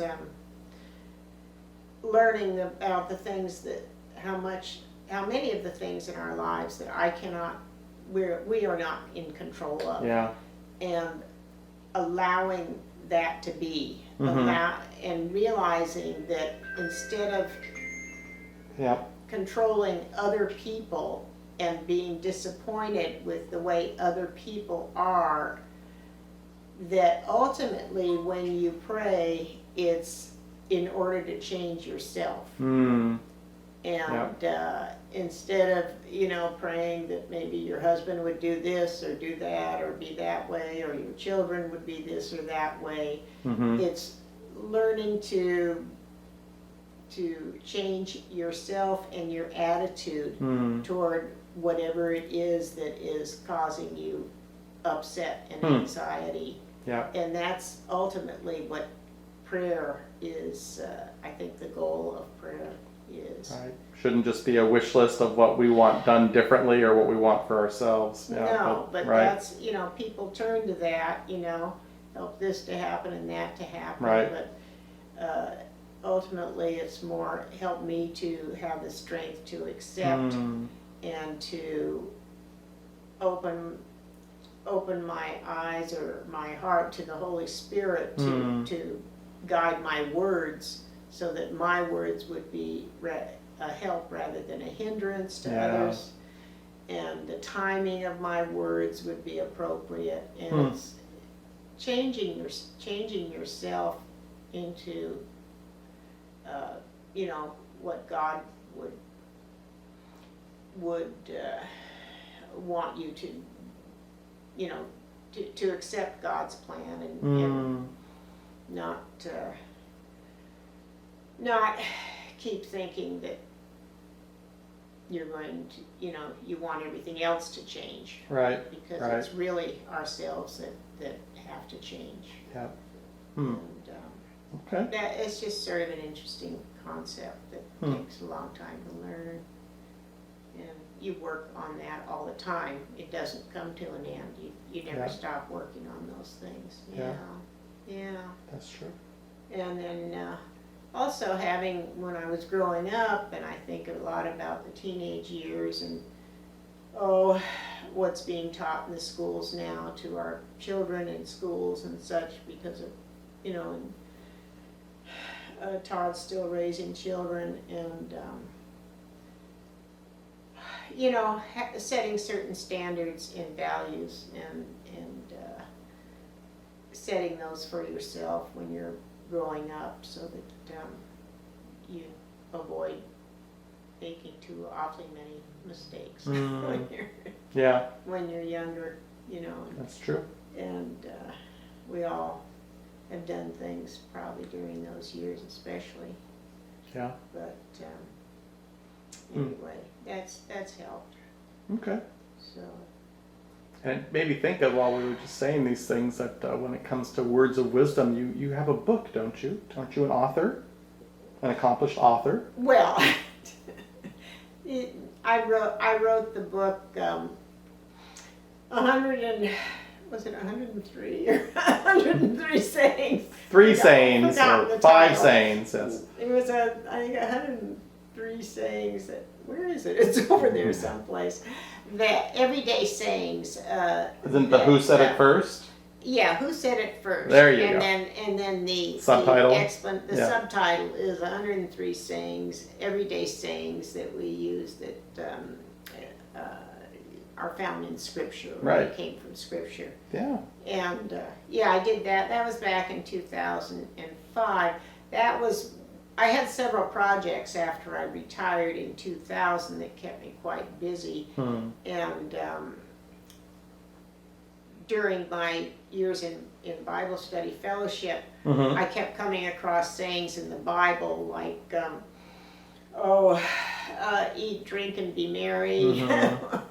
We don't know what's going to happen tomorrow. Or, you know, red sky in the morning, sailor take warning, or red sky at night, sailor's delight, or there's just apple of my eye. Apple of my eye, and so many. Many sayings that we say them today, and yet they were way back in Scripture. And I researched different translations of the Bible to find out if they were, you know, just there because of more modern translations, or also there in the earlier King James version and things like that. So and I mentioned, you know, that research in the book, and it was an interesting project, and it was I had sort of a list of those sayings, and then some people knew I was doing that, and so they would bring them to me. And, great! And so that's how that list started. I have that written in the foreword of the book. So that was a fun experience, and Dad and I went to the Christian book. Conference or convention, in Colorado, and I did a book signing there, and gave away a bunch of books, and gave a little talk about my book, and so it was a fun experience. And of course that's out of print now, but it's still kicking around. So it was just a fun thing to do. Well, it's exciting, You know, it's a big undertaking, and you know, put yourself out there with a book, and that's great. Yeah, and I found a publishing company, you know, Wine Press Publishing, that was willing to do the book, and I had an editor from them, and so I would send him my material, and he would tell me whether, you know, I should leave this, you know, how I should edit the material. That was interesting and very, very helpful. He was very good. And then deciding on the cover for the book and Yeah. you know, ultimately the title of the book. I know you had a different title. Oh, I right? had a different title, the one from Ephesians, What's the open the eyes? Open the eyes of my heart, Yeah. Lord. Yeah, and that's in Ephesians, but they wanted me to do something that more pertained to what was actually the content of the book. And it's the idea is it can be used as a devotional or as a just a springboard to. And I tried to keep it so it would be of interest to the secular community. Not just the Christian community. So in order to get people interested in actually seeing what the Bible said. Right, right. Because the people who say they don't believe or don't understand or can't believe in all of that, they usually haven't even read the Bible. And that's one of the things. Well, you know, all you have to do is just read it. You don't have to believe it, but just read it. And then you can decide. But you can't say you don't believe in something or do believe in something until you at least know what it says. Yeah. No, I think I'm very proud of you for putting the time and effort and seeing that through. Yeah. Well, anything else? I not that I can think of right now. I think we've done quite a. We have, Yes. and we'll. Yes.